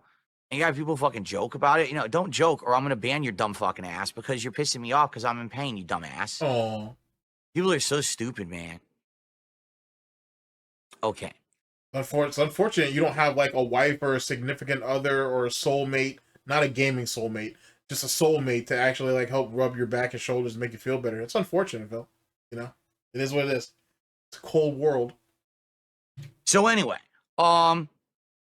yeah, like ideally the best time to do the marathon is this Friday, but we need people to basically come together and support the streams in a big way today and tomorrow to have that happen. If not, the marathon will end up being kind of screwed up no matter when it is, whether it's Sunday, which will be Super Bowl Sunday, which means way less attendance.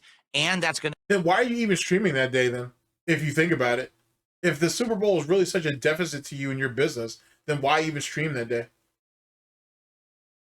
Cut into the Monster Hunter beta, right? Or whether it's... Well, what does that matter? If people are going to be watching the Super Bowl, then who's going to give a fuck about the Monster Hunter beta? Except for the people who are playing it and watching the Super Bowl. That's the thing, Phil. I know you can't do two things at once, but for most average people, they can. So that literally makes no sense. Monday or Tuesday or Wednesday when I was going to thinking of trying to finish up Ninja Gaiden and playing Civ 7, or whether it's later on in the week when I was going to be doing the Night Rain beta. So there you have it. What's up? But it doesn't even matter, though, about Ninja Gaiden Black because he's in no hurry to do it, and he's at such a goddamn deficit anyway that it really... He can finish that 2 or 3 months from now, and it doesn't change anything. So what's the point? Cypress, how you doing, man? We could definitely use, for anyone who can help, we could definitely use modding on the Kick side. Kick has had a bunch of troll accounts in the last several days, and I've done my best to mod it over there, but I can't do it all myself. Especially today, I really can't do it all myself. I bet you're a one-man show. You probably need to get your shit together then, champ. Just saying. You may want to get your shit together. So if anyone could jump on Kick to mod today, I'd appreciate it.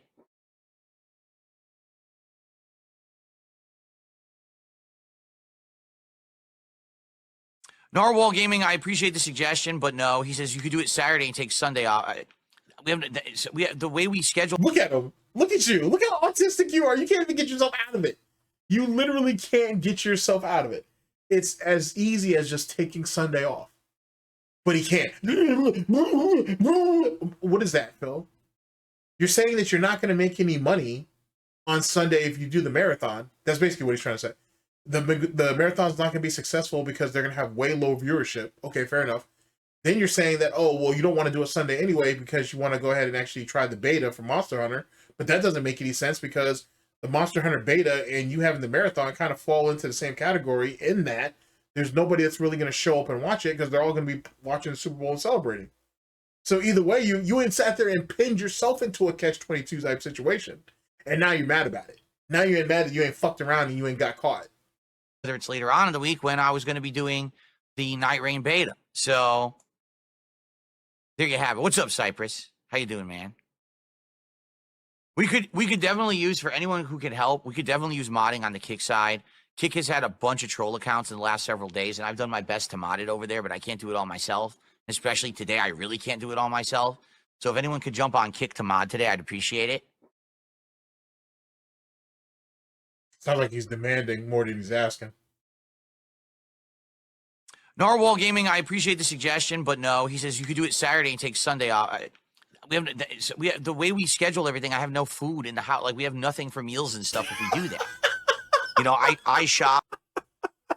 Yo, oh shit. Oh, broke bitch. Literally, they literally got nothing in the house. I schedule these things the way I do so we can have food because we're too lazy to cook. Oh, I gotta hear that again. We could definitely use modding on the Kick side. Kick has had a bunch of troll accounts in the last several days, and I've done my best to mod it over there, but I can't do it all myself. Especially today, I really can't do it all myself. So if anyone could jump on Kick to mod today, I'd appreciate it. Imagine being so desperate and pathetic that you would lie and say you don't have any food in the house. It's the reason why you have to do the marathon when you can do it. He's so worried about booze, but there's literally, according to him, there's no food in the house. Oh, that's amazing. Literally the definition of a fucking alcoholic.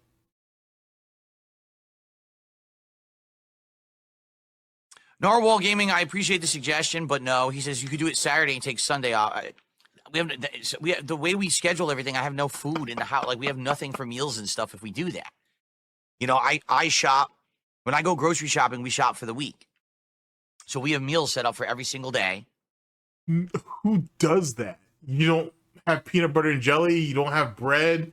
You don't have stuff to, like, put shit together. Like, you guys aren't even making full-fledged meals, Phil. And you know that's not true because you're trying to hit the goal and whatnot consistently enough that where there's a DSP tries it each and every week. You not even see how the folly in your narrative. On top of the idea that what happens on those weeks, or those days, I should say, where you guys hit more than one goal, or hit more than 2 goals, I should say. Then what? Does that throw the meal schedule out of whack? Or are you guys still going to do a DSP tries it? You see what I'm saying? Like, his bullshit logic is fucking crazy, dog. It's so crazy. And he fights so hard to try to defend it, knowing damn well that it doesn't work. Yikes. But he has the nerve to call other people mentally ill. That's amazing. That's so amazing.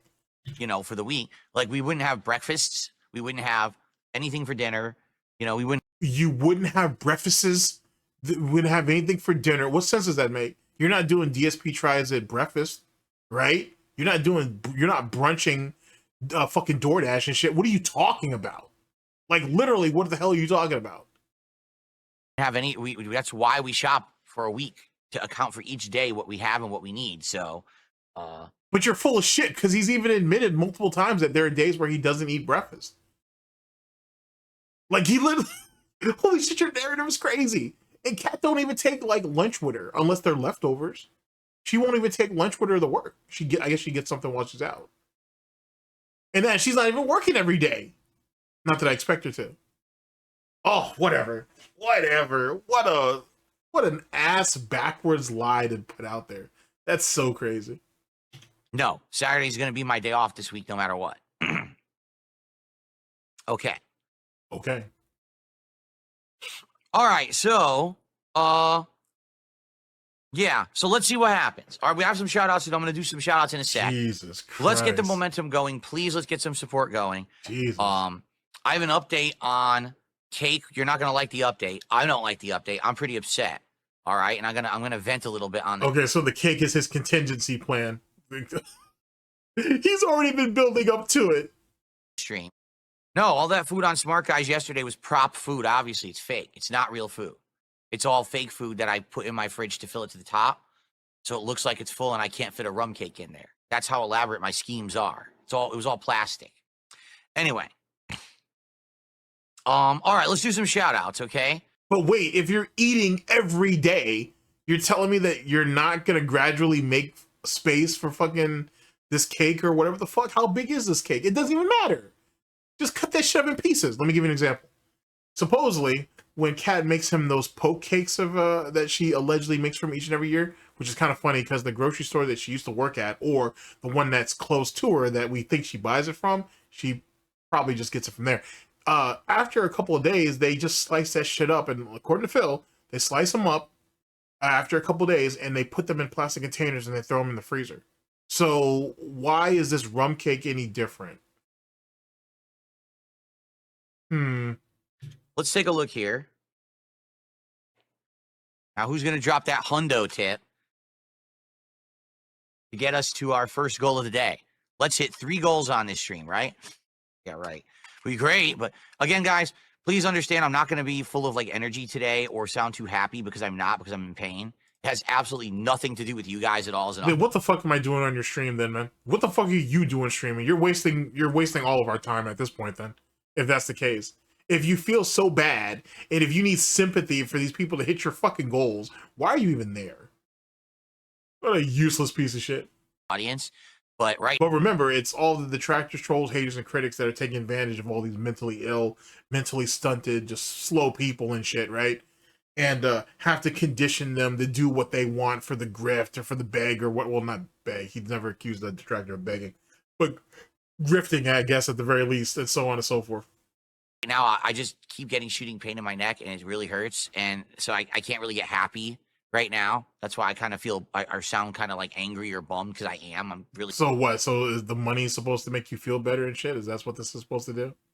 You know what I'm saying? If we can hit the goals, it takes less stress off of you, and then you'll be able to feel a little bit better to play games. Because keep in mind, at the very beginning of this dude said, "Oh, well, when I'm stressed out, man, you know, my muscles and everything tense up in my back." And most of you guys might not even caught that, and that might be my fault because I talk too damn much. But truth be told, he said at the very beginning of this that he has shooting when he gets back pain. It's because he's stressed out. So, which is part of the alleged problem.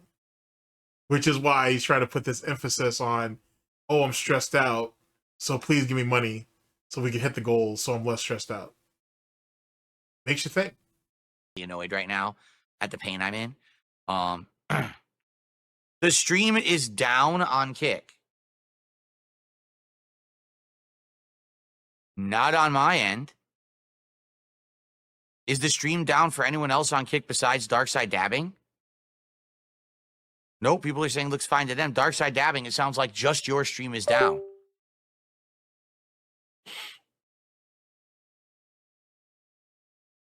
There was a minor blip. I don't know. On my end, it looks good. I don't see any issues. It shows it's still broadcasting. And let me refresh. On my screen, it is working. On my dashboard, the stream is working. So I'm not sure what happened over there. I'll keep an eye on it, and guys, let me know if it does actually go down or whatever, okay?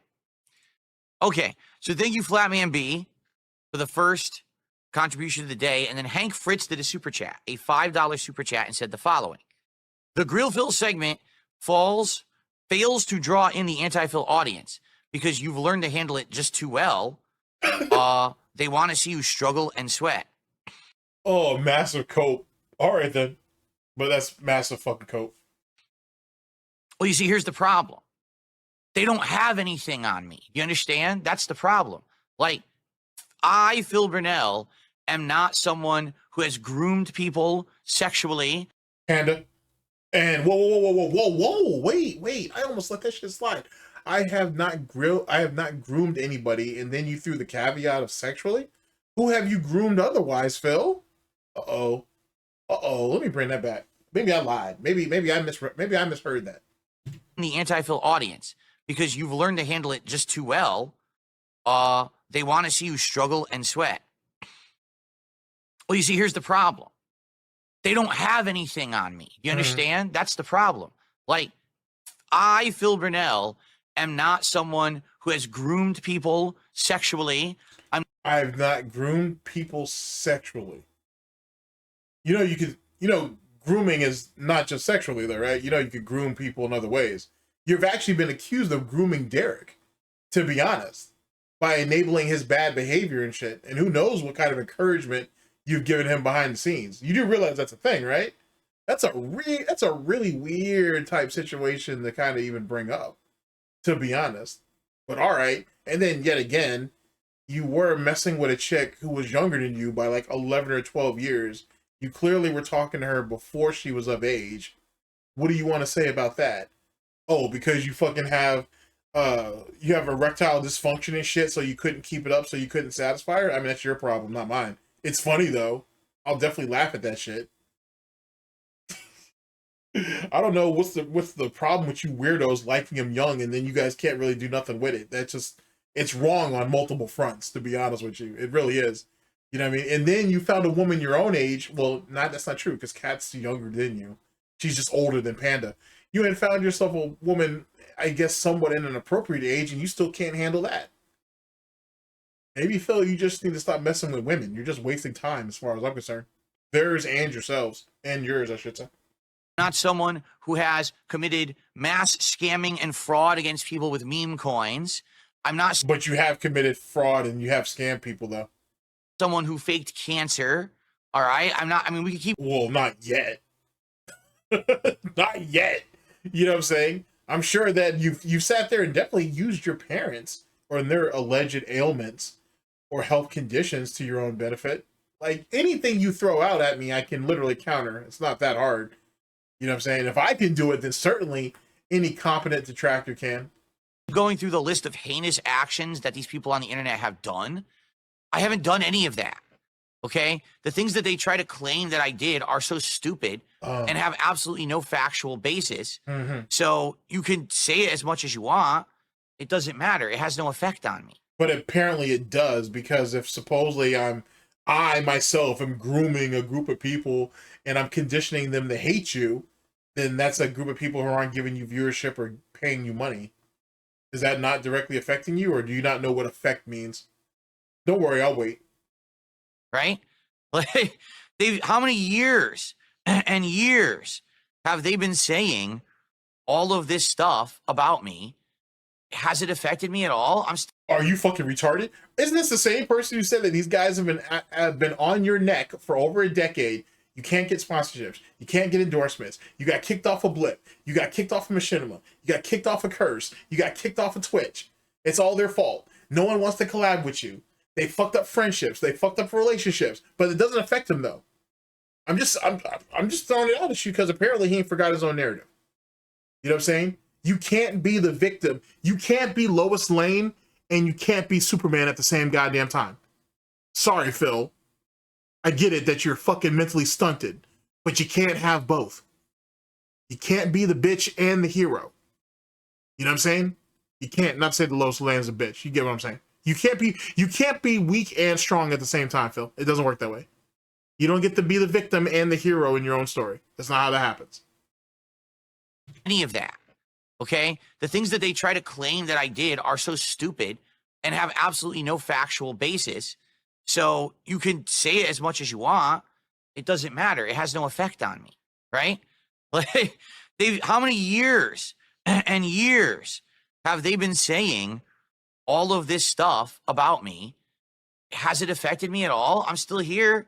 I'm still successful. I'm still happy. If you were so successful, then why do we have why do we have to bitch and complain to people to hit goals?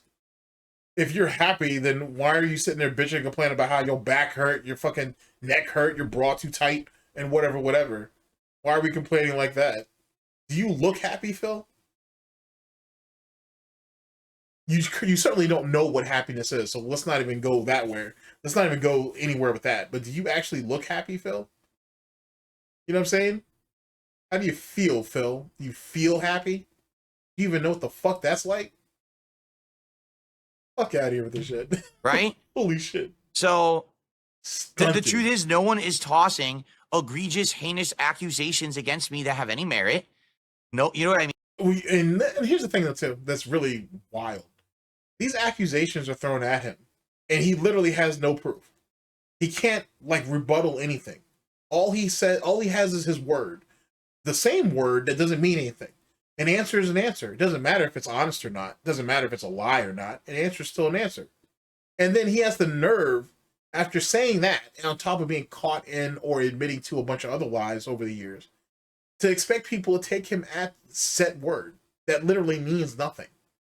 That people joke and meme about that, hey, if Phil tells you anything, more than likely it's a lie before anything else. He would rather die than tell you the truth. You know what I'm saying? He'd sell his own mother before he'd tell the truth about anything. Oh man. But you know, he has self-reflection, right? He has self-realization and shit. I'm not like Destiny, who has people every other day coming out and saying awful, heinous things. Yeah, Phil, that makes sense. Go ahead and prove that you're not as bad as somebody else by comparing yourself to somebody else. Or actually, let's reword that. Go ahead and try to prove that you're not a bad person by comparing yourself to people who are probably functionally worse than you are. That makes a whole lot of sense, Phil. But then if you go ahead and present him a bunch of actions that he's taken, just go ahead and wipe all that away. Just go ahead and immediately ignore that. That doesn't mean anything. You're trying to muddy the argument. Where does that even hold any valor in anything that he's trying to say at the moment? That's old shit, man. Talk about some new shit. Right? Oh, man. Here's hilarious. Some idiot in Kick Chat says, Panda says otherwise. My ex My ex who had an interview with Keemstar, and Keemstar literally realized there was absolutely nothing there whatsoever because I'm... Wait, what? When did Panda have an interview? Okay, I know you're lying. I know you're lying. I know you're lying. Now, whether he talked to her is one thing, but speaking to her and or having a conversation with her, I should say, and having an interview are two separate things. And if Keem really did an interview with her, he'd have put that shit out by now. So what the fuck are you talking about? Clean. So he decided to not go through with any kind of an interview or anything about me because there's nothing to work with. But you just said that he did go through an interview with her. What? Egregious, heinous accusations against me that have any merit. No, you know what I mean? I'm not like Destiny, who has people every other day coming out and saying awful, heinous things, right? Here's hilarious. Some idiot in Kick Chat says, Panda says otherwise. My ex who had an interview with Keemstar, and Keemstar literally realized there was absolutely nothing there whatsoever because I'm clean. So he decided to not go through with any kind of an interview or anything about me because there's nothing to work with. But you just said, what?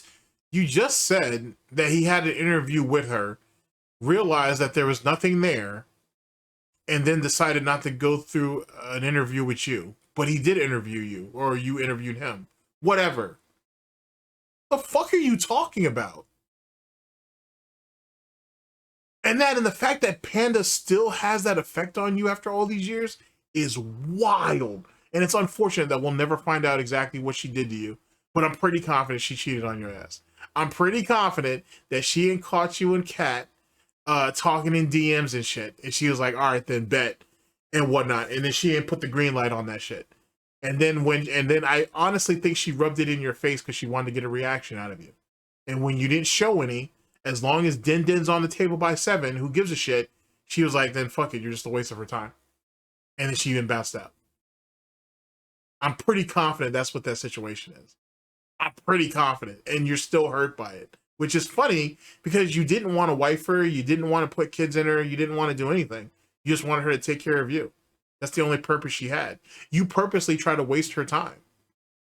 You know what I mean? In a lot of ways, to be honest, DSP is a lot like Foodie Beauty in that with that guy, what's that guy? So they call him Salad, but that's not his name. It's Salah, I think his name is what his name is. Anyway, the fucking guy who has like the rape fetish and the fucking feces bullshit. Anyway, that dude, it's very clear that Chantel is trying really, really hard, or Chantel. It's very clear that she's trying to burn that guy's years up. Basically, what she's trying to do is because she's barren, she's never going to be able to bear children because she decided to eat herself into that position, which is fascinating. But then again, Amber did it too, so that makes sense there. So she's basically just trying to waste that guy's time, which is crazy because that whole relationship with her and this guy in Kuwait is completely and utterly based on getting back at Natter and whatnot, or Nosferatu for all the other funny names they got for that guy. She's just trying to get back at him. So she's gonna fuck over this young guy who's a fuck up himself, as well as other things, to get back at another guy who don't even give a shit. Like, he dropped her when he realized that financially she was useless to him. So that dude ain't thinking about you like that. But then it's even crazier because allegedly Foodie Beauty is still sending him messages through a sock account.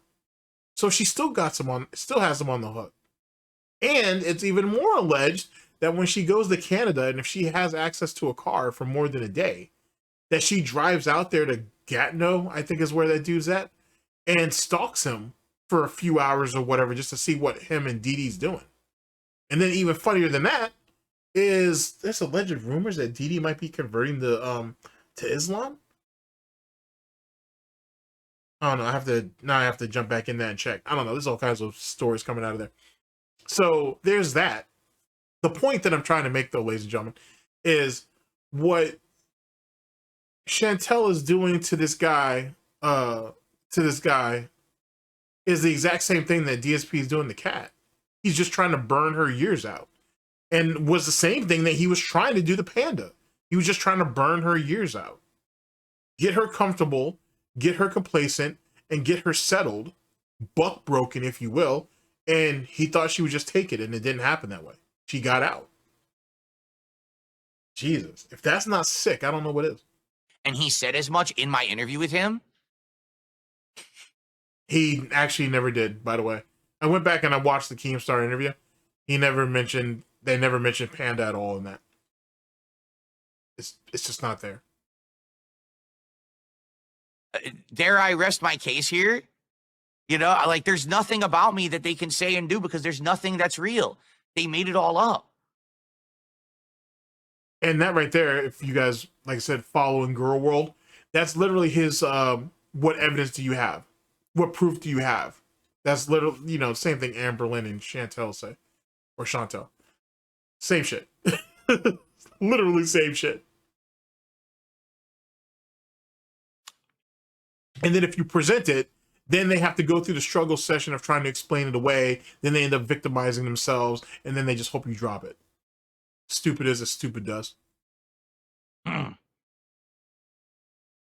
So, there you have it, okay? So, yeah, that's the thing, Hank, is the Grill Fill segment. If anything, the Grill Fill segment on Smart Guys, although it seems to be done in seriousness, okay, it's actually in jest. Do you understand? When Ashton is literally bringing up every single detractor thing that they talk about me every week, all that happens is it becomes so exposed for how stupidly pointless it is, that it means nothing, that they have nothing of merit to ever say, that the segment kind of falls flat on its face every week, right? So then why would you want people to pay for that then? You're not going to con people. Sorry, you're not going to con people who have at least room temperature fucking IQs. That's just not a thing, Phil. Well, above room temperature, I should say. That's just not a thing. He's literally admitting, hey, we tried to con you and it didn't work. Jesus Christ, Phil, that's great. Thanks. Like, I didn't need your help with that, but thanks either which way. Holy shit. What an absolute fucking mongoloid. Gotta say, Phil, I don't think, I think Dave and Linda aren't gonna have any regrets if you don't have any grandchildren, if they don't get any grandchildren out of you. I don't think it's a big loss to their family, nor to the world as a whole, to be honest. I don't think anything is gonna be lost. So maybe you did them a favor. Maybe you didn't. I don't know. I think maybe in a lot of ways, this is gonna get dark. I think the real reason why he doesn't want to have kids, and I've said this before because I've said it about Wings too, is that he doesn't want, DSP doesn't want to have kids because he doesn't want someone to outshine him. That's literally what it comes down to. If he has children, he clearly can't take care of them. His parents would have to step in. I think they're okay with that. But then they don't have to focus on him anymore. They can focus on their grandchild or grandchildren. In turn, he's not the center of attention. He doesn't get all of the... He can't beg to them every weekend and shit. He can't... You know what I'm saying? Like, he loses privileges, I suppose, is how he looks at it. He can't have that. On top of that, he doesn't like the idea that they would grow up and outshine him. That they would be able to do better than him. He can't live with that either. He's such a spiteful, jealous little bitch that he wouldn't even want his own blood to do better than him. And I know for sure Wings is like that. I guarantee it. That's what Wings is like. So he just wasting Kelly's time too. But, you know, she knew what she was signing up for. So it is what it is. He's literally bringing up every single detractor thing that they talk about me every week. All that happens is it becomes so exposed for how stupidly pointless it is, that it means nothing, that they have nothing of merit to ever say, that the segment kind of falls flat on its face every week, right? If anything, the better way to do that would actually be do a segment where we watch the detractor content and I laugh and react to it. So why don't you do it? You won't, because you know that there's enough context in those videos that you won't be able to explain it away unless you come out and admit that you were lying. And if you do that, that only kills your credibility even further. And you don't want to risk that, even though you have no credibility anyway. So you're literally stuck no matter how you decide to face it, you're stuck. Together, right? Because that's the truth. That what it is we are doing that. We're just not watching their content. We're just bringing up the points that they bring up every week. But imagine if we just reacted to them and how stupid they fucking are and how they lie and they twist everything to make it out to be what it's not, to make money from mentally deficient people, because that's what it is. If that's true, then just go ahead and do it. Why, if you have the opportunity to prove people wrong, right, and to prove what you're saying is a thing, why won't you do it? That's like if someone sat there and came out their face and called you a liar about some shit, and you actively have the proof to prove that you're not a liar, and you don't do it. Like, what sense does that make? Like, how ridiculous is that?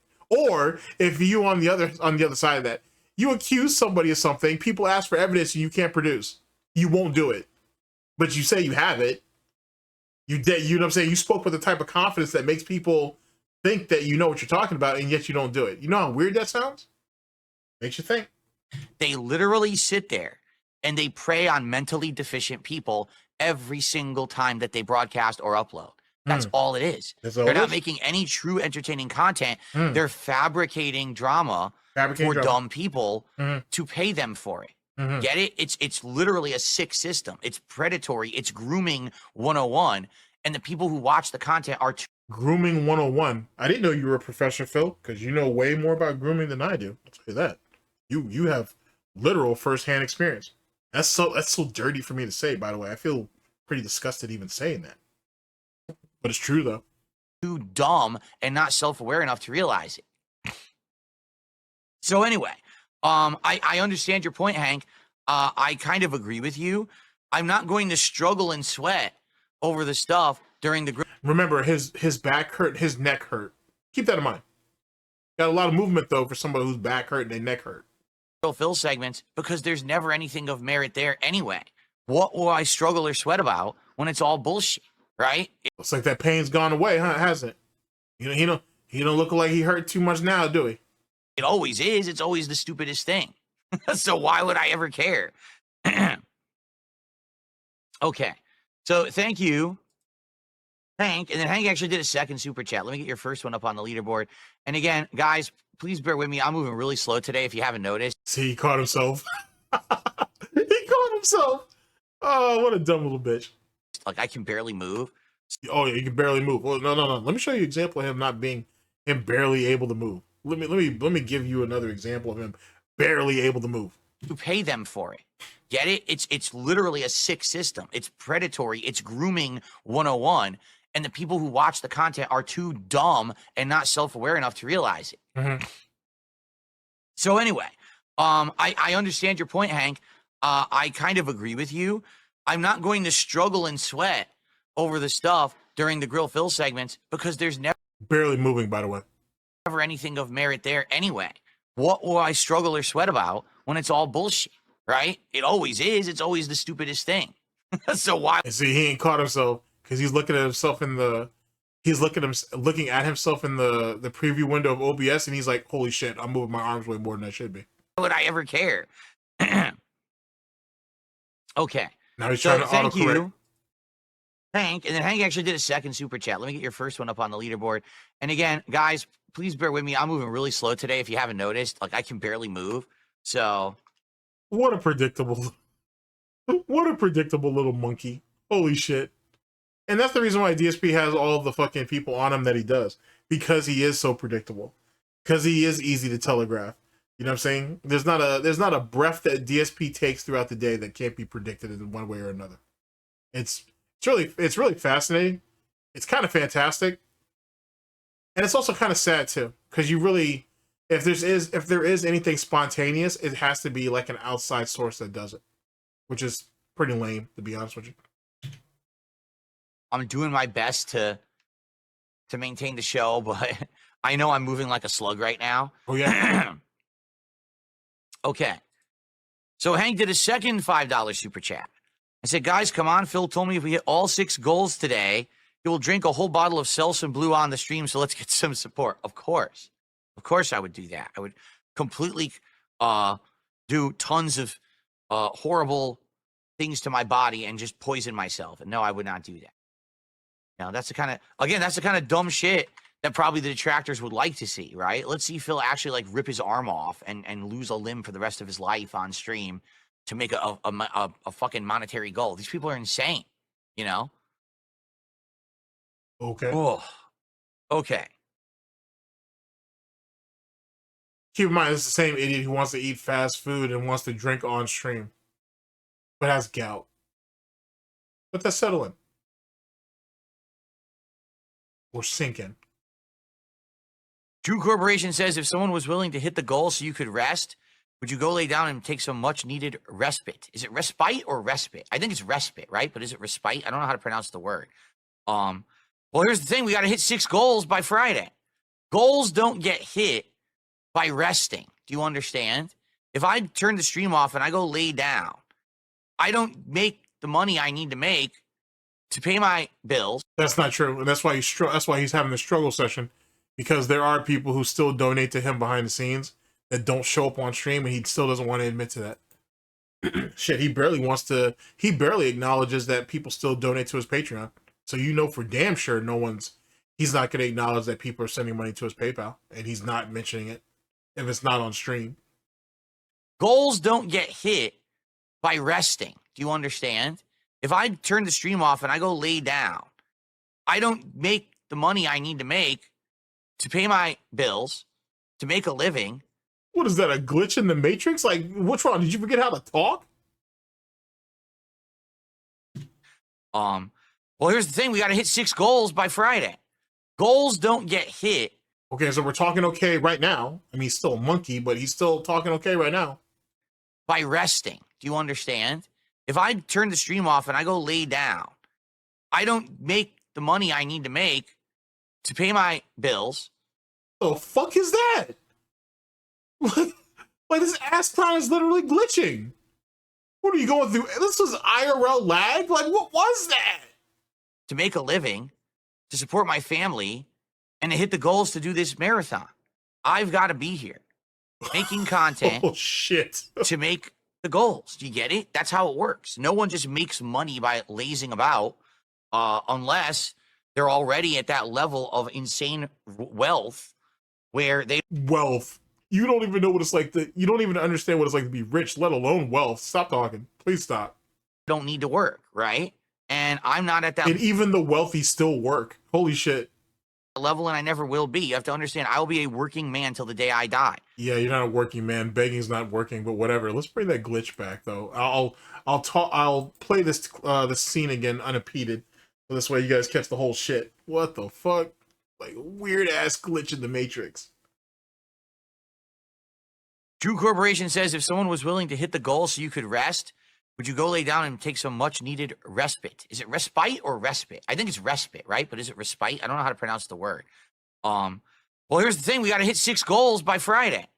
Goals don't get hit by resting. Do you understand? If I turn the stream off and I go lay down, I don't make the money I need to make to pay my bills, to make a living, to support my family, and to hit the goals to do this marathon. I've got to be here making content to make the goals. Do you get it? That's how it works. No one just makes money by lazing about unless they're already at that level of insane wealth where they don't need to work, right? And you literally don't know what you're talking about. And that's kind of one of the reasons why you'll never be rich or wealthy, because that's just not how that works. To maintain what one has, even at wealth, like generational wealth especially, you still have to do stuff to maintain that. You know what I'm saying? You're a fucking dent, so you couldn't conceive that. This is coming from someone who don't vote. This is coming from someone who doesn't invest, not in himself or anything else, right? He doesn't even know how to save. You know what I'm saying? Like the concept of saving money. You know what I'm saying? Like actually saving money for like months down the line, if not even years down the line, is a foreign concept to him. It's like if you were fucking speaking Swahili to him or some shit. He has no concept of any of that. But this idiot's going to sit here and tell you what the definition is of being rich or wealthy? Make that make sense.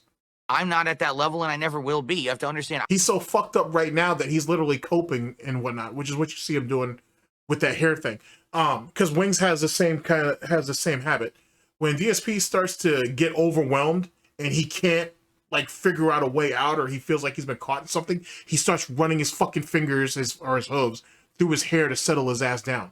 Let me give you another example. Wings, when he feels like he's accomplished something, you'll start to see him rub or pat his head, like what you would do with a dog, right? I can say that because I am a dog. But you know what I mean? He'll start to rub or pat his head, and it's like a self-soothing type situation, or even like a self-acknowledgement.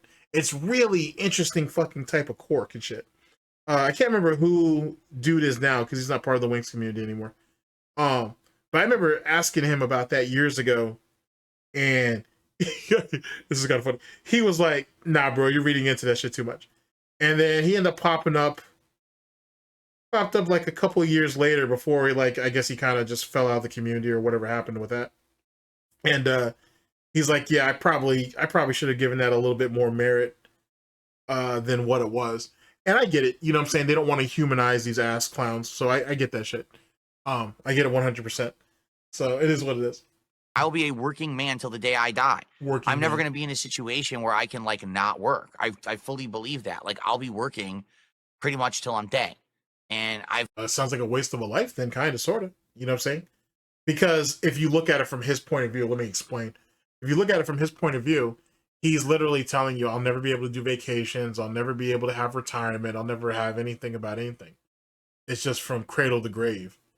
It's not a very fulfilling life, to be honest with you. But he has the nerve to tell other people like myself who have set themselves up for retirement shit, even though those are decades upon decades away and shit and whatever. I've taken the steps that I've needed, you know what I'm saying, at my current age, and if not even before that, to actually set myself up for later.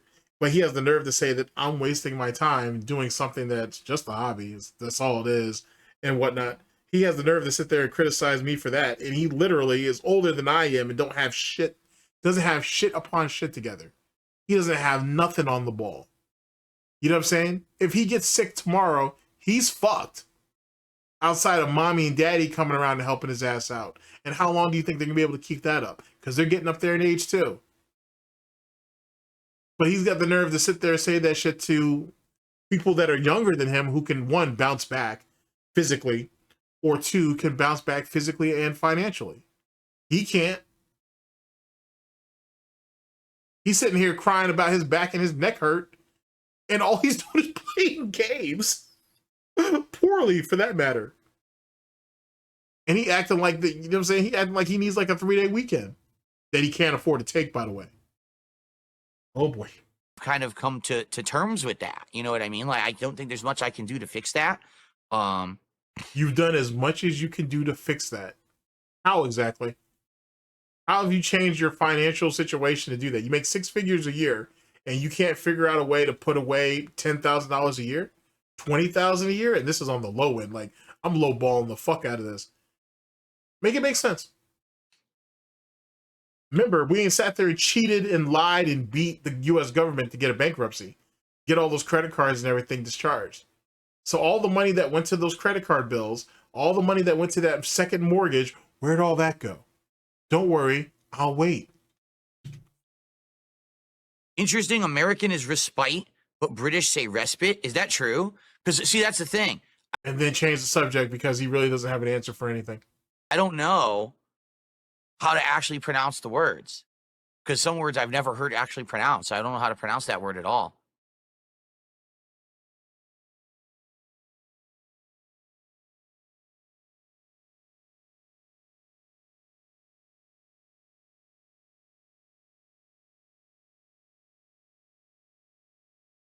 It's a lot of neck movement, Phil, for somebody supposedly in pain. Just saying. Just thought I'd throw it out there. Okay. So anyway, yeah. So there we go. I did all the shout outs so far. So guys, let's get some support. Let's get some subs over on Kick. Let's get some memberships. Guys, seriously, on Kick, I don't know what's happened this week. That shit has to be exhausting. It really does. It has to be exhausting to go on stream every day and beg for money. It's not like he produces anything tangible that validates what he does.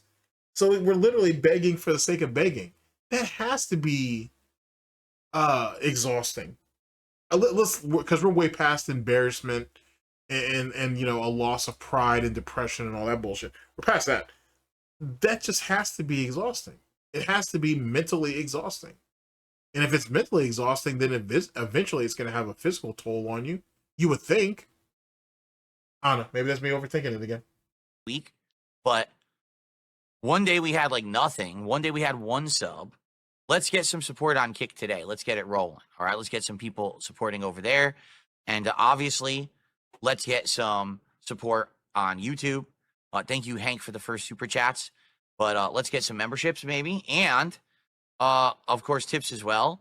We got Flatman B with his first $2 tip. But outside of that, you know, let's get some support going. Now, in regards to the schedule for this week, obviously, there's no way to even tell what we're doing, right? It all depends on support I get, if the marathon's going to happen.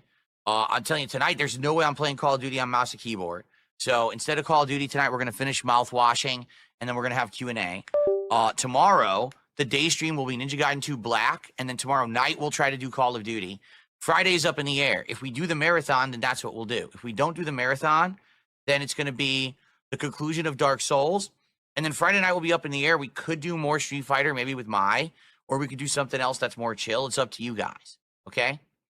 So that's the schedule right now. And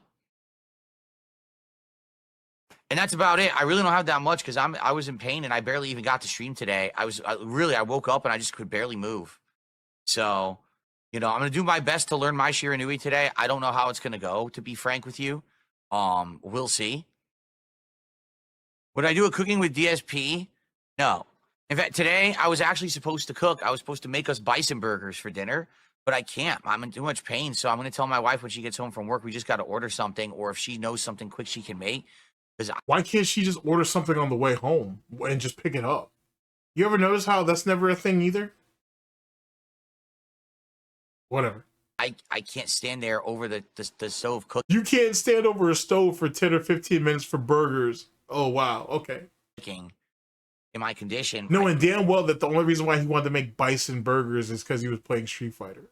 Because everything has to be themed in some type of way. It's fucking weirdo. If I turn my head the wrong way, I'm going to drop the pan. So we're just going to do... Holy shit. Holy shit.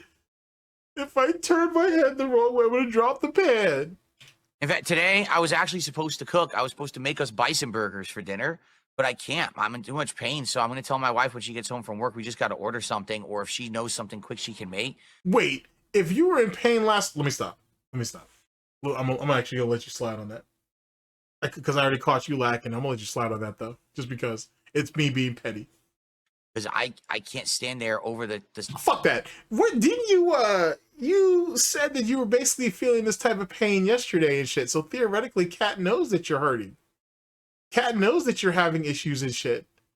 So wouldn't she have volunteered to cook tonight anyway, knowing damn well that you yourself was in pain last night? Unless you, alas, you weren't sleeping in the same room. Huh. Because you said you were tossing and turning all night. Unless she's a very deep sleeper, I would think she would be able to identify that. So, and how heavy is the pan, Phil, that your dumbass can't hold it?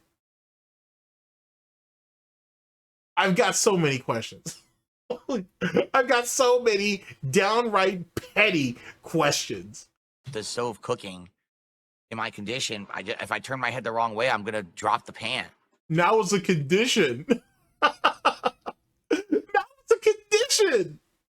So we're just gonna do, probably order something today. I don't even know what. Useless. Absolutely fucking useless. Thank you, Iron Man. Iron Man says he hopes that I get better soon. I don't give a fuck. Could I book a massage to help with the pain in my neck? That's not how it works. What? All right. It's nerve pain. Massages don't help nerve pain. What? Massages help muscle pain. What do you think your muscles are attached to? Oh shit, he's not this retarded. He's not this retarded. You are this retarded. Let me bring this back. I can't believe you said that. You are a fucking mongoloid who just came out the cave for the first goddamn time. There's no way you said that. Stand there over the stove cooking in my condition. There's no way you're that stupid. I mean, you are that stupid, clearly, but there's no way you should be this stupid. If I turn my head the wrong way, I'm gonna... You literally don't know a goddamn thing about anything, but you swear to God you're the foremost expert on everything. Drop the pan. So we're just gonna do, probably order something today. I don't even know what. Jesus Christ, you're literally a step or two from eating your own feces and drinking your own piss. What the fuck is wrong with you? How did Dave and Linda just, how did they fail you? I don't understand.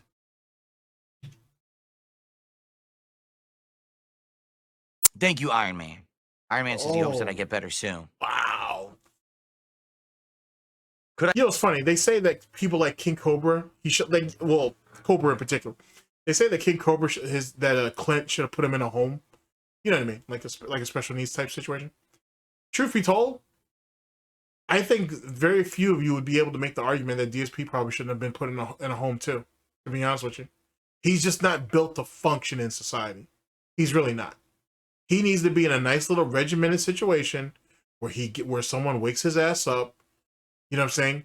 They let him. They go ahead and let him shower. They give him his pills and they put him in a room with a bunch of other people, and he gets to, you know, play checkers. He gets to watch television, maybe some ping pong. He can get to go outside. He can read some stuff and whatnot. Maybe some video games and shit. They serve them lunch. They end up serving them dinner, and then he goes back to his room. Because that's what it's a group home. That's what I was thinking of. That's what Cobra should have been in, and Cobra definitely should have been there. But DSP is only a couple degrees away from that too. I gotta be honest. And don't get me wrong, I'm not saying that every person who doesn't know a little bit about a little bit should be put into a home. I'm not saying that. I am saying that this idiot should definitely be put into a home. I gotta tell you. Fuck being a danger to these other dents and whatever. He's literally a deficit to himself in a way that he clearly doesn't understand. He can't interpret it. He can't appreciate it. He can't even really conceive it. Under those circumstances, he should be put in a home. That's just me, though. I book a massage to help with the pain in my neck. That's not how it works. All right? It's nerve pain. Massages don't help nerve pain. Massages help muscle pain. And it's not a muscle that's the problem. It's a nerve in my neck being pinched. So it can't be resolved by a massage. Holy shit.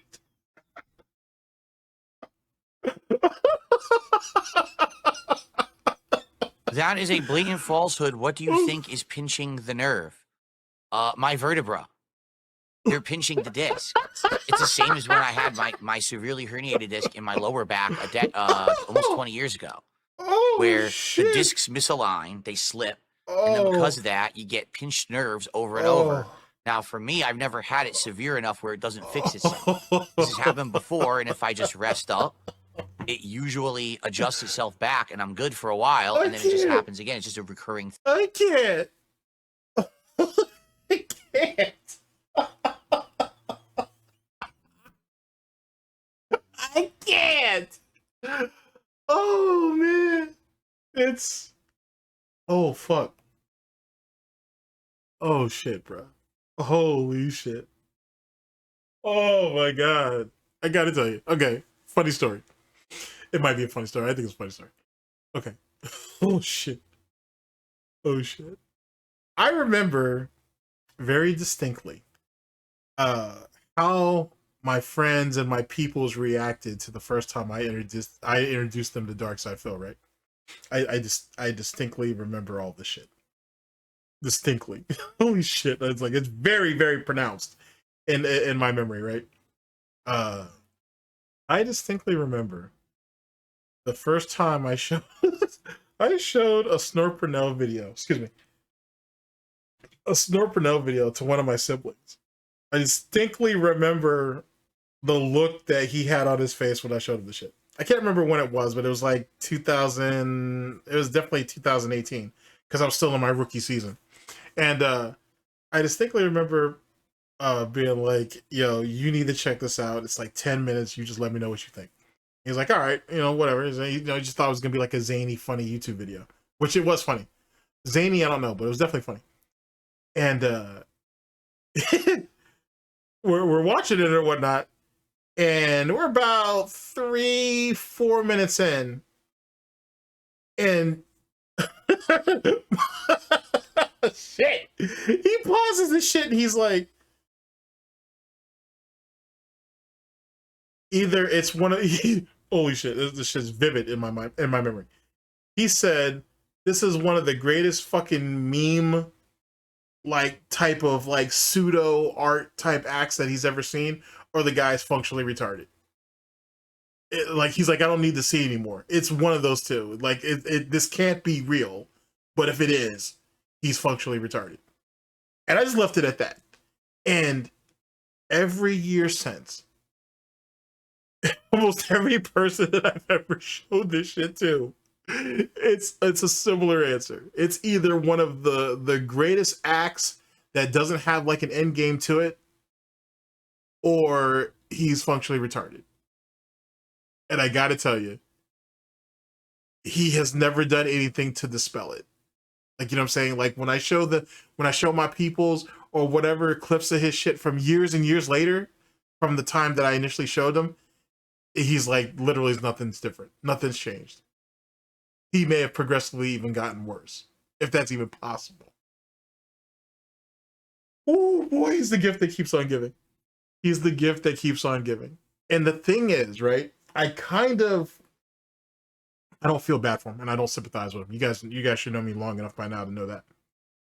But in his own world, right, in his own delusion, in his own illusion of what he believes the world is like,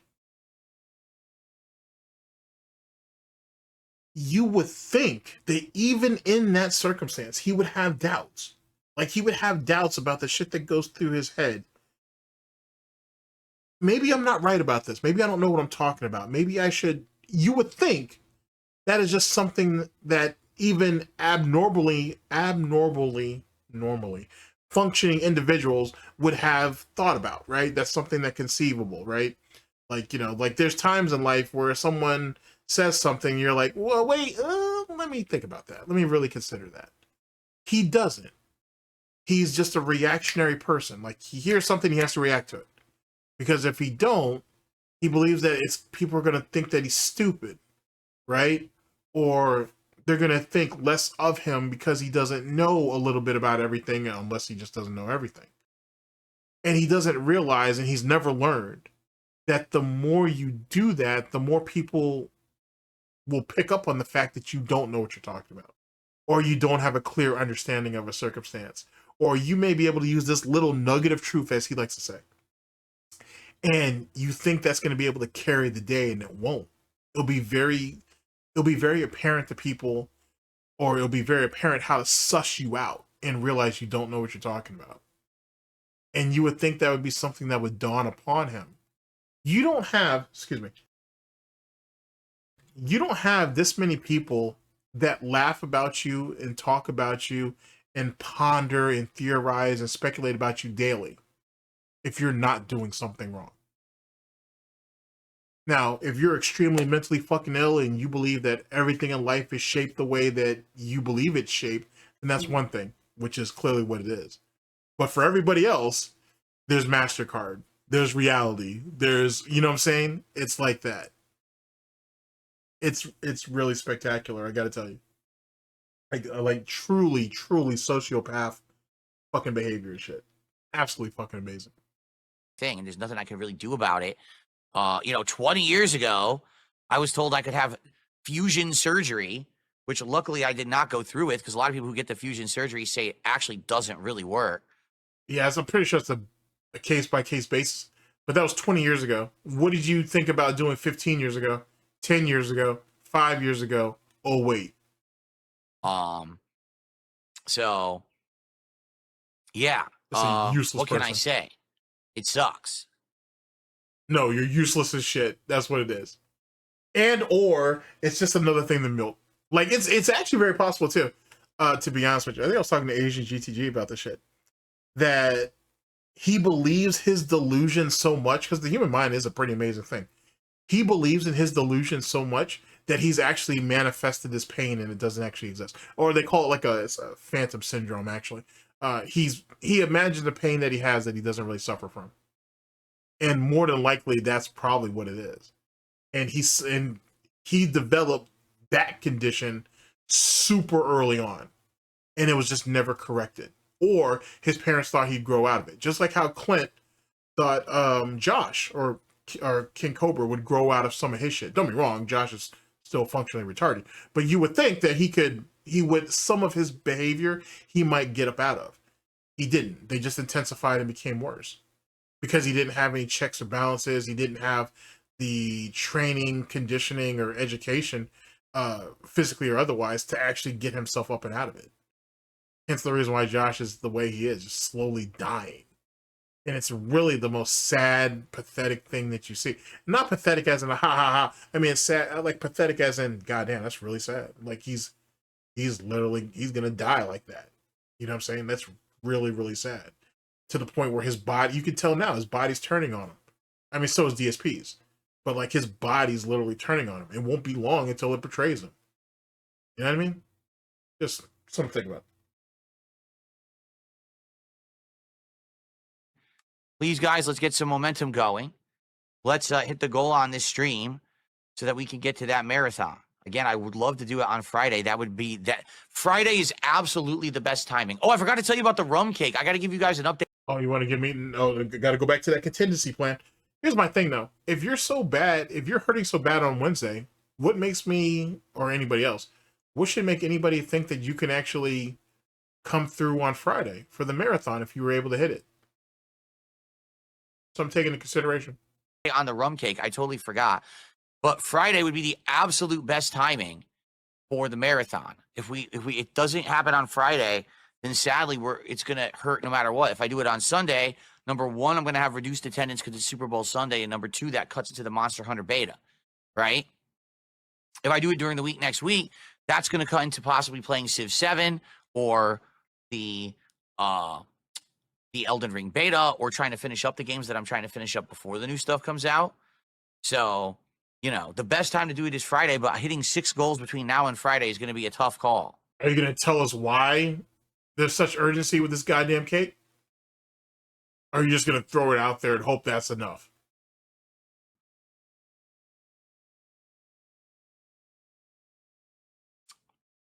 Okay. And I don't even see what the urgency is, because either Cat's going to eat the rest of it or they're going to throw it away. So who gives a shit? I had super bad neuropathy in my hands back in the day. I took Advil and it helped. Tylenol, ibuprofen didn't work, but miraculously Advil works if you take like a double dose. Thank God for them during those times. Yeah. If I really need it, I will take something. I am very skeptical of taking any kind of painkillers and stuff. I usually don't. In this case, like those things work a lot better when you have problems with muscle pain, because they can stop inflammation and stuff in the muscle, but they don't really help for nerve pain that much, because nerve pain is not the same. That's so amazing, bro. Just gonna run around just saying shit. Just to say it. Oh man, that's so crazy. But if it gets really bad, I'll have to take something. I haven't taken anything yet, but man, it hurts. And then it's weird too. The wording's strange, because he said, I'm really skeptical about taking any type of medication and whatever. And it's like, have you actually tried that? Like, that's what I guess what my real question would be. Like, have you actually tried it?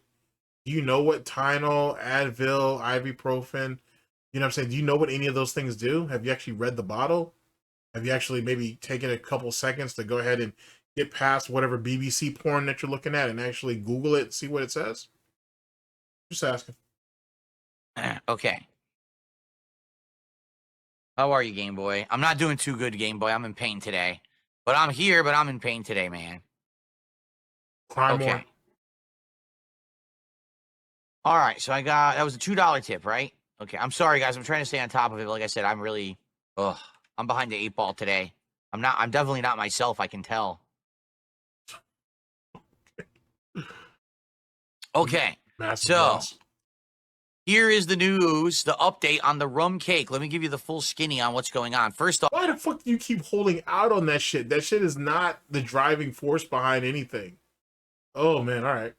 If you're not aware, it was Rare Tricks over on Kick purchased a rum cake to gift to me. Yeah, I'm pretty sure they feel pretty fucking stupid about that. It's an Italian rum cake. It's a Italian delicacy. I've had these before, or I should say I've had a variation of these before when I was younger. We used to get this cake from an Italian bakery, but it also had fruit and stuff in it, and this particular one doesn't. But it has pudding, and it's a sponge that's soaked in rum, and it has frosting and all kinds of decorations and stuff on it. So Rare Tricks ordered this cake for me to time with my 100-goal marathon celebration. Like, the whole idea is that this cake, I would get it and have it and cut the cake and have a piece of the cake to celebrate hitting 100 goals of support with my viewership. But there's no way you could have timed that because there's no way of knowing when you're going to hit the goal. So you're already lying. And there's no way that Rare Tricks would know when you would hit the 100 tip goal or the 100 goal celebration, whatever the fuck, unless they themselves were actively working towards it each and every day. So what are you actually talking about? Okay. So I timed it to arrive today because I was under the assumption about a week and a half ago when this was ordered. You're an idiot. Yeah, you're an idiot. That's why he's so desperate for it to hit it on Friday. That's the reason why he's so desperate to that's the reason why there's so much urgency or whatever, because he ain't fucked around. Basically. He ain't sat there and overshot the goddamn date and he ain't screwed himself. But it's weird because he initially tried to put the blame on Rare Tricks. Like Rare Tricks was the one who picked the day. Now he's saying here that he's the one who did it. So which one was it? That we were going to hit the goals and we were going to do the marathon probably this Friday. But then what happened was we had several days where we didn't hit any goals. So it actually kind of set us back. And this just happened again on Monday where we hit no goals. So because of that, those several setbacks, now the marathon looks like it's probably not going to happen on Friday. All right. So that was problem number one, is that the cake was going to arrive today. You have to eat the cake within 5 daes of getting it. It actually says 3 to 5 days, meaning you might actually have to eat it even faster because it might melt before then. How's it going to melt when it's in your refrigerator, idiot? Or cut it in half and put the rest of it in your freezer and then just eat eat the other half. You really can't be. There's no way you're this stupid. I mean, you are, clearly, but like, there's no way that there's no way anybody can defend you and say you're a functioning person or even a productive person in society. This is no way. There's no way that someone could ever make the argument of this for you. Holy shit. So basically, the timing. Actually, is it just me or did I realize that Vega and Barroggers are not here on this display? I just noticed that. I don't know why I give a hot fuck either which way, but I damn sure just noticed it. It's kind of annoying, actually. The cake was already off, and we were worried if we don't have this marathon on Friday that the cake might go bad and not be able to be eaten for the marathon. Okay, so that's number one. He actually sounds like he's gonna throw it away anyway. Like, to be honest with you, like you would think if somebody in your audience paid $100 or whatever it was to have this cake sent to you, you're gonna finish it. I know I am. I'm gonna finish that bitch. I'm not losing it. You know what I'm saying? If someone went out their way to spend the money to send it to me, the least I can do is finish it off. He sounds like he's already ready to throw it away, or at least half of it. And since this is the same fucking mongoloid who doesn't mind buying groceries and buying vegetables and fresh fruit each and every week just to toss them out at the end of the week, I wouldn't be surprised if he doesn't value his own money, which isn't his money, it's just money he begged for from other people. Then why would I believe he would value someone else's money in that same category and something that they went out of their way to purchase for him and send to him? Make that make sense. So let's remix that. If he doesn't value the money that he begs for on a daily basis, why would he value the money that someone went out their way to purchase something for him and send to him? Same concept. It's just structured differently, but still the same concept. That's what I'm thinking about. But I have even worse news, which I'm sure you want to hear the worst news, don't you? Not really. Nah, you know what? I'm not even going to tell you the worst news. Forget it. I'm not even going to bother telling you the worst news. Cool. All right? All right. Nah, I'm just going to keep it to myself. Go ahead. There you go. There you go. What games do my audience like? Seems like they complain about everything. Well, number one, my audience does like me playing hot new releases because they want to see my takes on games that are big, right? Definitely. That's not actually answering the question, but all right, Phil. That literally is not answering the question. I would say anything that's like a FromSoft new game definitely is a big one, right? That's funny. It just sounds like games that you like to play. Doesn't have anything to do with what the audience likes or what type of games the audience likes you to play, I guess. Like, it's really funny how you just can't even answer this question. It should be pretty basic. But really what it comes down to is he don't know because he don't care. The audience should just like whatever game he plays, and they should support whatever game he plays. Which is ironic because when the people in his audience say, "Hey, why don't you just play the games that you like?" "Oh, well, I got to play the games that people are willing to want to watch me play." Well, then he's like, "All right, then. So why don't you do that?" "Oh, well, I don't know what game they want me to play." Holy shit! Like, it's fucking peak delusion. Or anything of that challenge level. And you know, fighting games when they first come out and stuff like that are usually pretty popular. You know, Call of Duty when it first comes out is pretty popular. Literally did answer the question. That's crazy. That's so crazy. Well, that's the thing. Fergie and Jesus says, well, after last year, they definitely don't like new releases. That's because the new releases last year were terrible, right? Let's be honest here. They were not good. Wow. If they were good, people would have liked seeing me play them, but none of the games were good. No, you just can't get people to come by and watch you play games. That's really what it comes down to. Which is the reason why he wants to quit gaming altogether. He's completely and utterly at the bottom of the fucking barrel with this shit. He can't push it any further. Like, the dude can't even get like 5,000 views on a brand new release. Part 1. He can't even pull that. He can't even pull that anymore. He's faded completely and utterly the fuck out.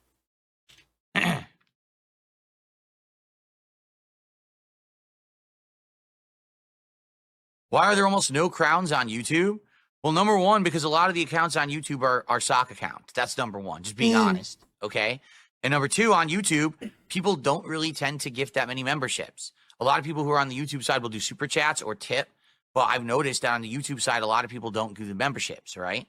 On the Kick side, literally the only way you can contribute via Kick is subs. So if you're going to contribute, you have to do the sub method, right?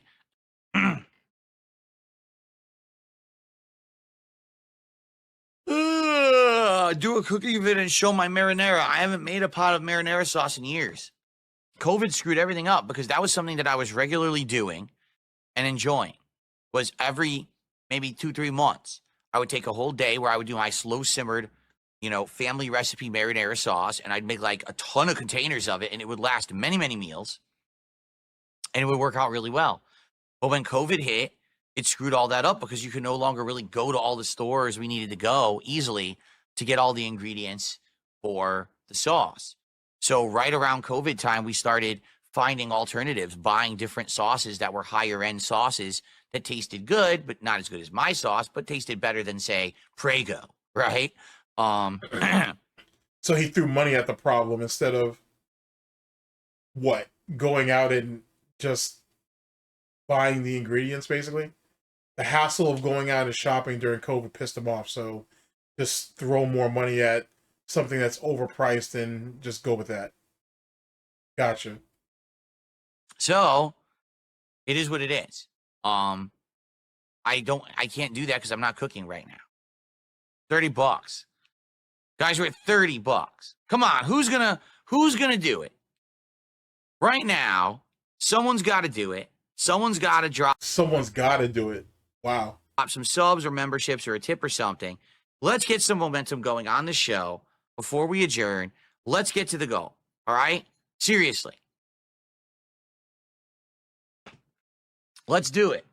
We had all this momentum going, and it's like we get going and then it stalls. Then we get going again, then it stalls. Enough of the stalling. Let's get to the 100, man. Oh, I still didn't talk about the cake? No, that's right. You said you didn't want to hear it. You said you didn't want any more bad news, so I'm not telling you.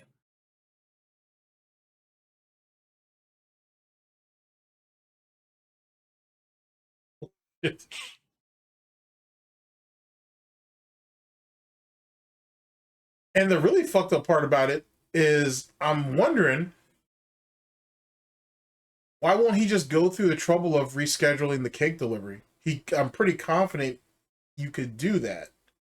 Because they're going through, what's that service called? Is it Gold Belly? I think it's called. It might be called that. I'm pretty confident he can reschedule it as long as it hasn't shipped. Huh.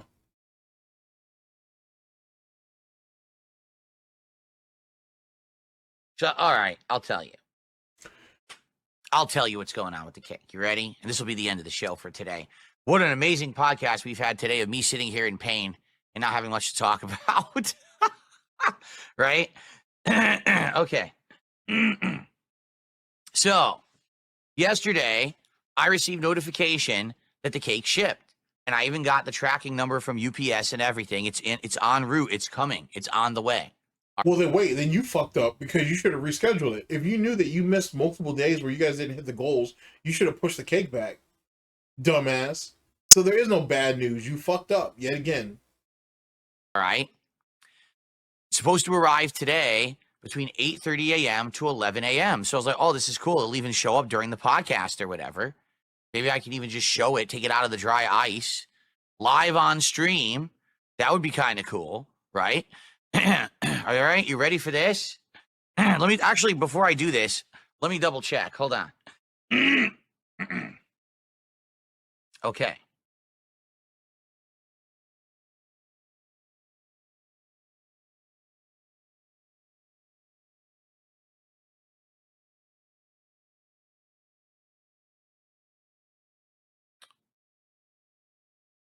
I just want to make sure that there was no update before I tell you something incorrect, okay?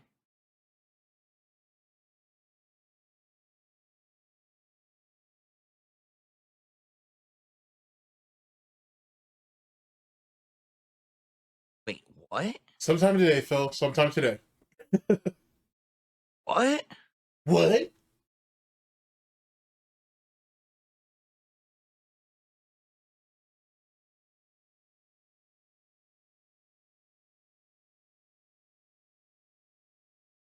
Hold on.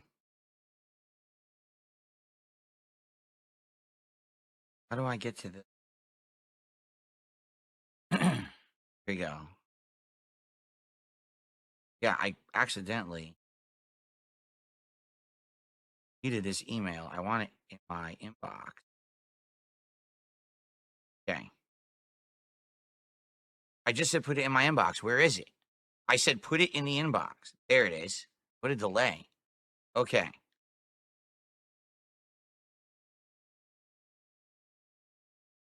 Now the input, it won't even load the email. What is going on? This is ridiculous. So here's what happened, okay? Yesterday, they sent me a tracking number saying your cake will be delivered on Wednesday between like 8:30 a.m. and like 11:30 a.m. Here's the tracking number. Here's everything, okay? Okay, great. So it's en route. And even showed that it shipped. It was on the Now remember, his neck hurt and his back hurt. Keep that in mind. way here and everything, okay? Then this morning, they send me an update.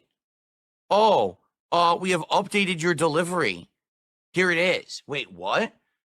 So first off, if you now click on the original UPS tracking number, it gives you an error and says this doesn't exist anymore.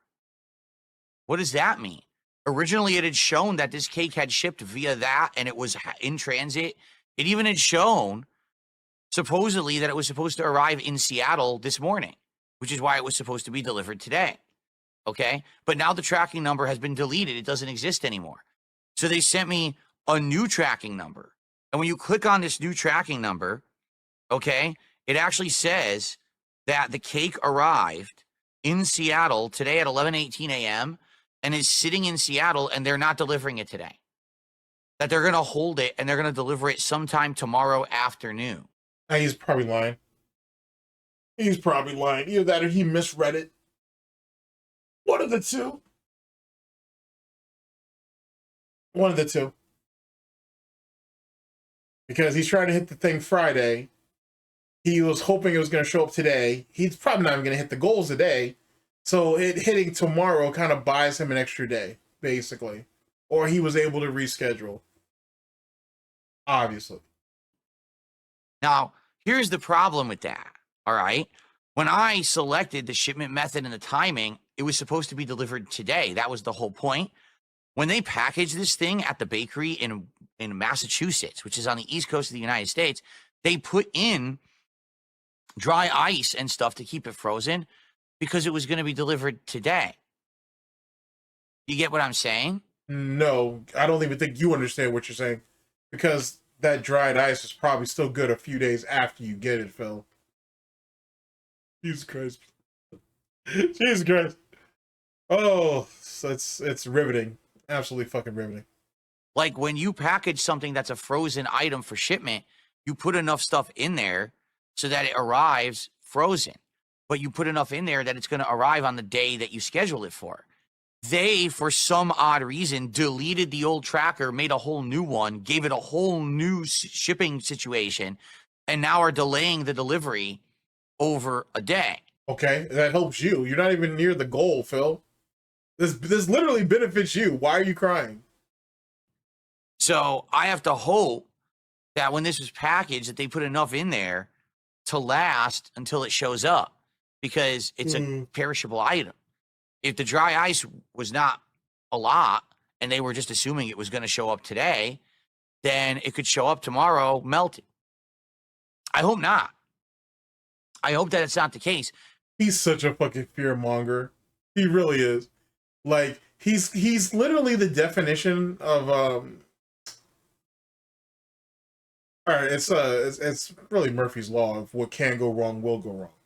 He takes that and you add how paranoid he is, and that's how you get Darksydephil, basically. Like, he's literally freaking the fuck out over something that actually helps him. Because, you know, because it's weird. You're okay for it being 2 or 3 days late. You're worried about it being 2 or 3 days late, but you don't have any qualms about letting it sit in your refrigerator for X amount of days? And apparently you have no common sense to cut it in half and put half of it in the freezer. It really makes you think. This was a very expensive cake, and I mean, it was, not that matters to you. You didn't flip the bill for it. Rare Tricks did. And it's not like you respect them, so I don't understand what the big deal is. Rare Tricks paid a lot for this. So if this cake shows up melted, I'm going to tell him, get your refund.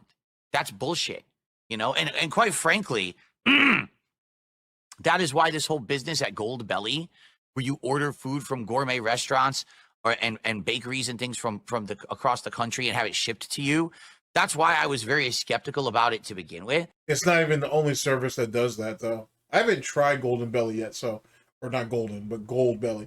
So I don't know exactly how that works just yet. But there are other services that have done it, and I've tried at least theirs. And yet again, I haven't had any issue with it. But then again, I haven't used the same service he's using, so keep that in mind. Because you can't guarantee anything when it comes to shipment. Right now, these logistics companies are at their worst. They're not living up to their promises. Keep in mind, this is coming from the same tard who said to send a fucking what was it? I think it was the Incredible Hulk the Incredible Hulk statue that he has. It's a pretty big joint. To send it like 2 or 3 states away. He said U.S. postage wanted to charge him like $100+ Went on the website at that time, and they weren't going to charge him nearly that much. But he completely and utterly lied about it. Just, I don't know, for whatever reason why he feels the need to lie, I guess. Paying for a service, and they're not delivering on that service. You know, just today, I had some stuff, stuff for the house that I ordered from Amazon that I ordered via Prime, guaranteed delivery, and then they delayed the deliveries 2 days. But it's Prime guaranteed delivery. I pay for this service to get the delivery fast and free, and you just arbitrarily bump the shipments. And it's like that for everything right now in the United States. It's not even like, oh, that's one thing. USPS, UPS, FedEx, courier services, they're all doing this. They just feel like there's no responsibility. So they just bump your shit and don't even like care. They don't compensate you. They're like, oh, well, it shows up when it shows up. Like, wait, what? He's just being mad for the sake of being mad at this point. Because he can't get his way with his fucking, with this donation thing. He's just being pissed off just to be pissed off. Pretty lame, to be honest with you. But that's your whole business model, is that I'm paying you a certain amount for delivery on a certain date. If you don't live up to that, how is there no accountability? How is there no compensation? And the answer is there should be, but there isn't. For some reason, Americans are just kind of putting up with this. So in this case, it's a perishable item, and I certainly hope that the item actually does show up and is intact and doesn't have any issues. We'll find out, I guess, tomorrow. Tomorrow they're claiming It's going to show up between noon and 4 p.m. So it might show up actually during my first stream tomorrow of Ninja Gaiden 2 Black. And if it does, hopefully, fingers crossed, you know, it's intact and it's not going to be all screwed up. I guess we're going to find out, right?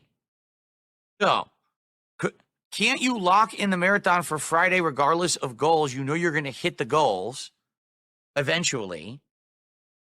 That way the cake can be saved if it's not lost. And you can... I mean, truth be told, the $100 that went to buying the cake should go to the goal anyway. Move on to new games coming next week, just a thought. Well, I mean, and by the way, that's from Sven G. And obviously, you know, this is not a troll. This is someone who just contributed significantly, and it's a legit question, right? Here's the problem with that, Sven. All right? Not that I would have issue doing that. I would like to do that. I really would. Like, I want to do this marathon.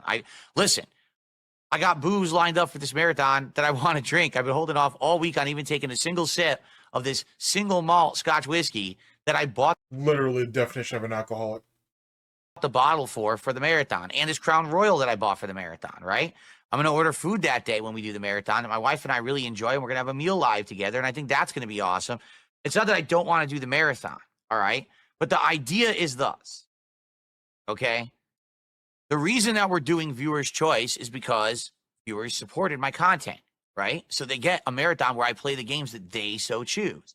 I got to spend money on this marathon. I got to buy these games. In fact, there's quite a few of them in the list that people are voting on right now that I'd have to buy. For example, Lollipop Chainsaw is like $45. The Onimusha HD remake, I don't know how much that is. Factorio, WWE 2K24, like even every game.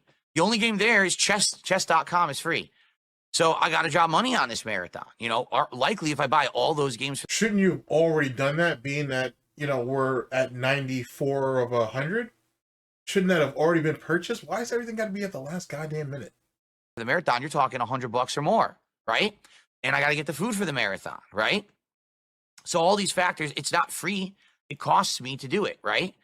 And the premise is you're doing the marathon as a celebration of hitting a milestone of support. Oh, if you just do the reward before you hit the thing that's supposed to qualify for the reward, then what motivation is there for people to actually contribute to hit said reward, right? It's a slippery slope.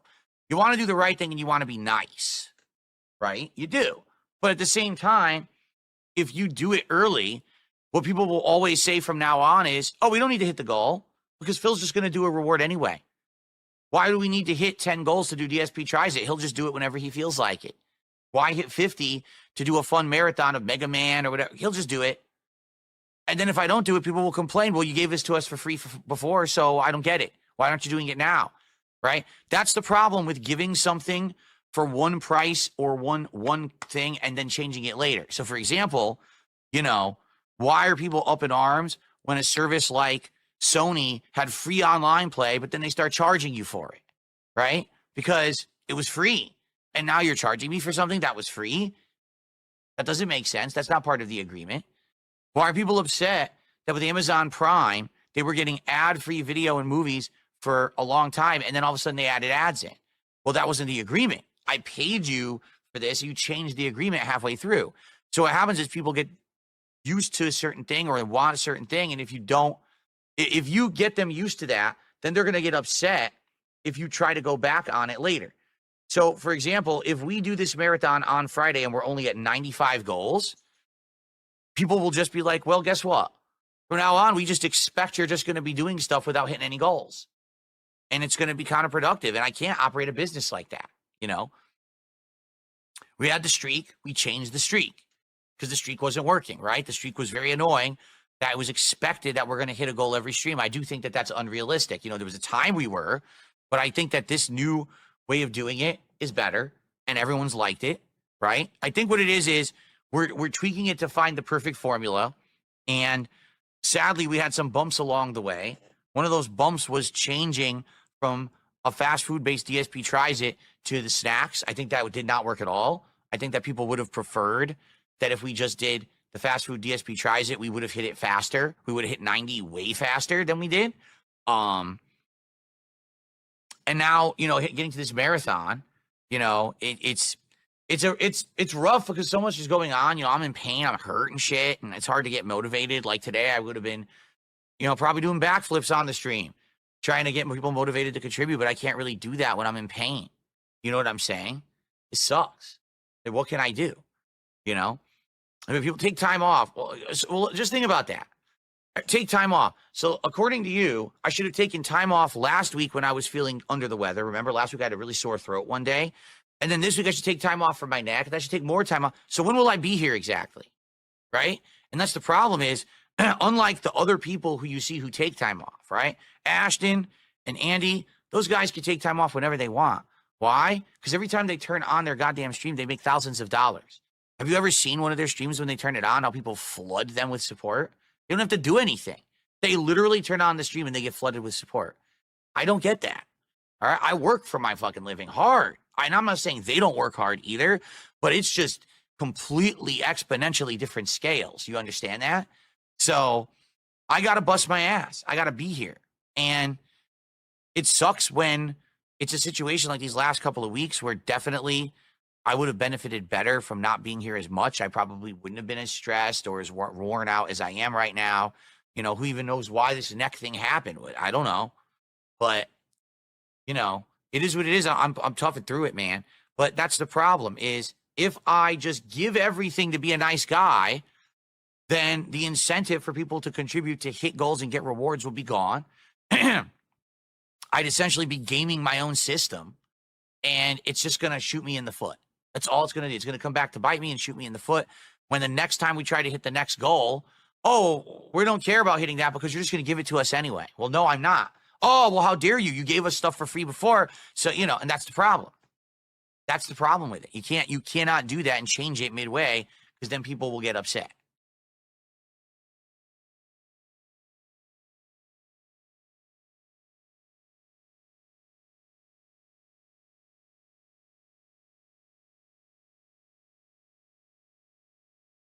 Okay. All right, folks. I think we're gonna end the show, and I'm gonna do my best. I really don't know how things are gonna go today. I'm gonna be honest with everyone up front here. Rare Trick says, "Did you count my sub?" I didn't see your sub. I'm getting upset that I keep missing stuff. Here's what I'm gonna do. Here's how I see it. There it is. Rare Tricks just gifted 1 sub. Thank you, Rare Tricks. I know where I'm gonna look from now on. Right here on my dashboard of Kick, I can see right there in the activity feed when people contribute. So if you notice that I'm not shouting it out, just let me know. I'll go right there to check. And there it is, Rare Tricks gifted. So thank you, Rare Tricks, for the gifted sub. I appreciate that. Well, a good start. Now, I hope the support continues. Let's definitely hit the goal today. All right? For sure. We need to. We got to keep this momentum going. If we're going to do the marathon anytime soon, right? We've got to hit the goal. Let's do it today. Okay?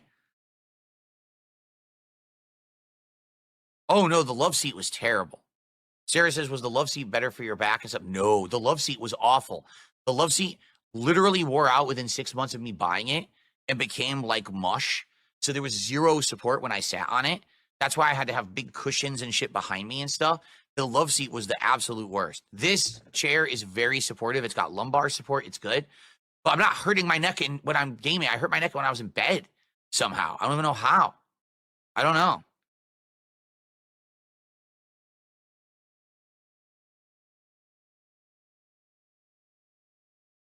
Alrighty. So that was our situation.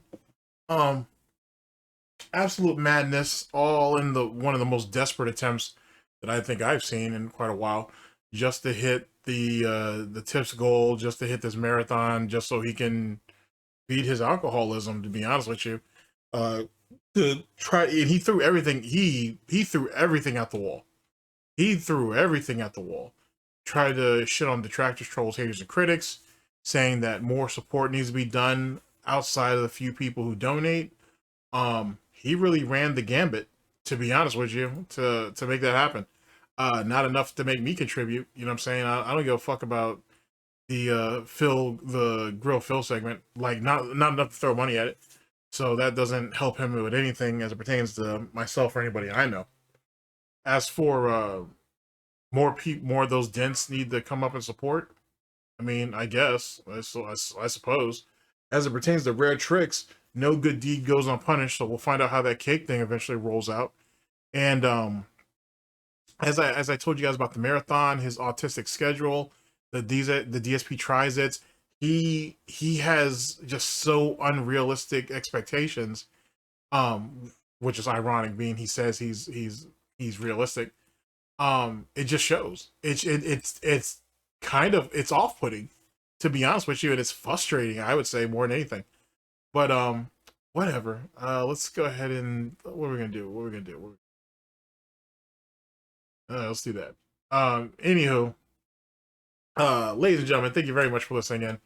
I very much appreciate it. I'll catch you guys for the next one of these, whenever that may be, hopefully sooner than later. This has been the Snort Report. This has been DSP News. Always late, never breaking. Unreliable coverage that you can't count on. Oh, yes! A GTG Networking Productions. For the Snort Report, for, Jesus Christ. For the Snort Report, for Heart Snorts Gin and Tonic, for Tim Snortons, for SnortBucks Coffee Company, the best beverage company, and for all of our subsidiaries and affiliates, I've been your host / anchor GTG, and I'm signing off. Madness. That's all I can tell you. Absolute madness. Take care of yourselves, people. Later.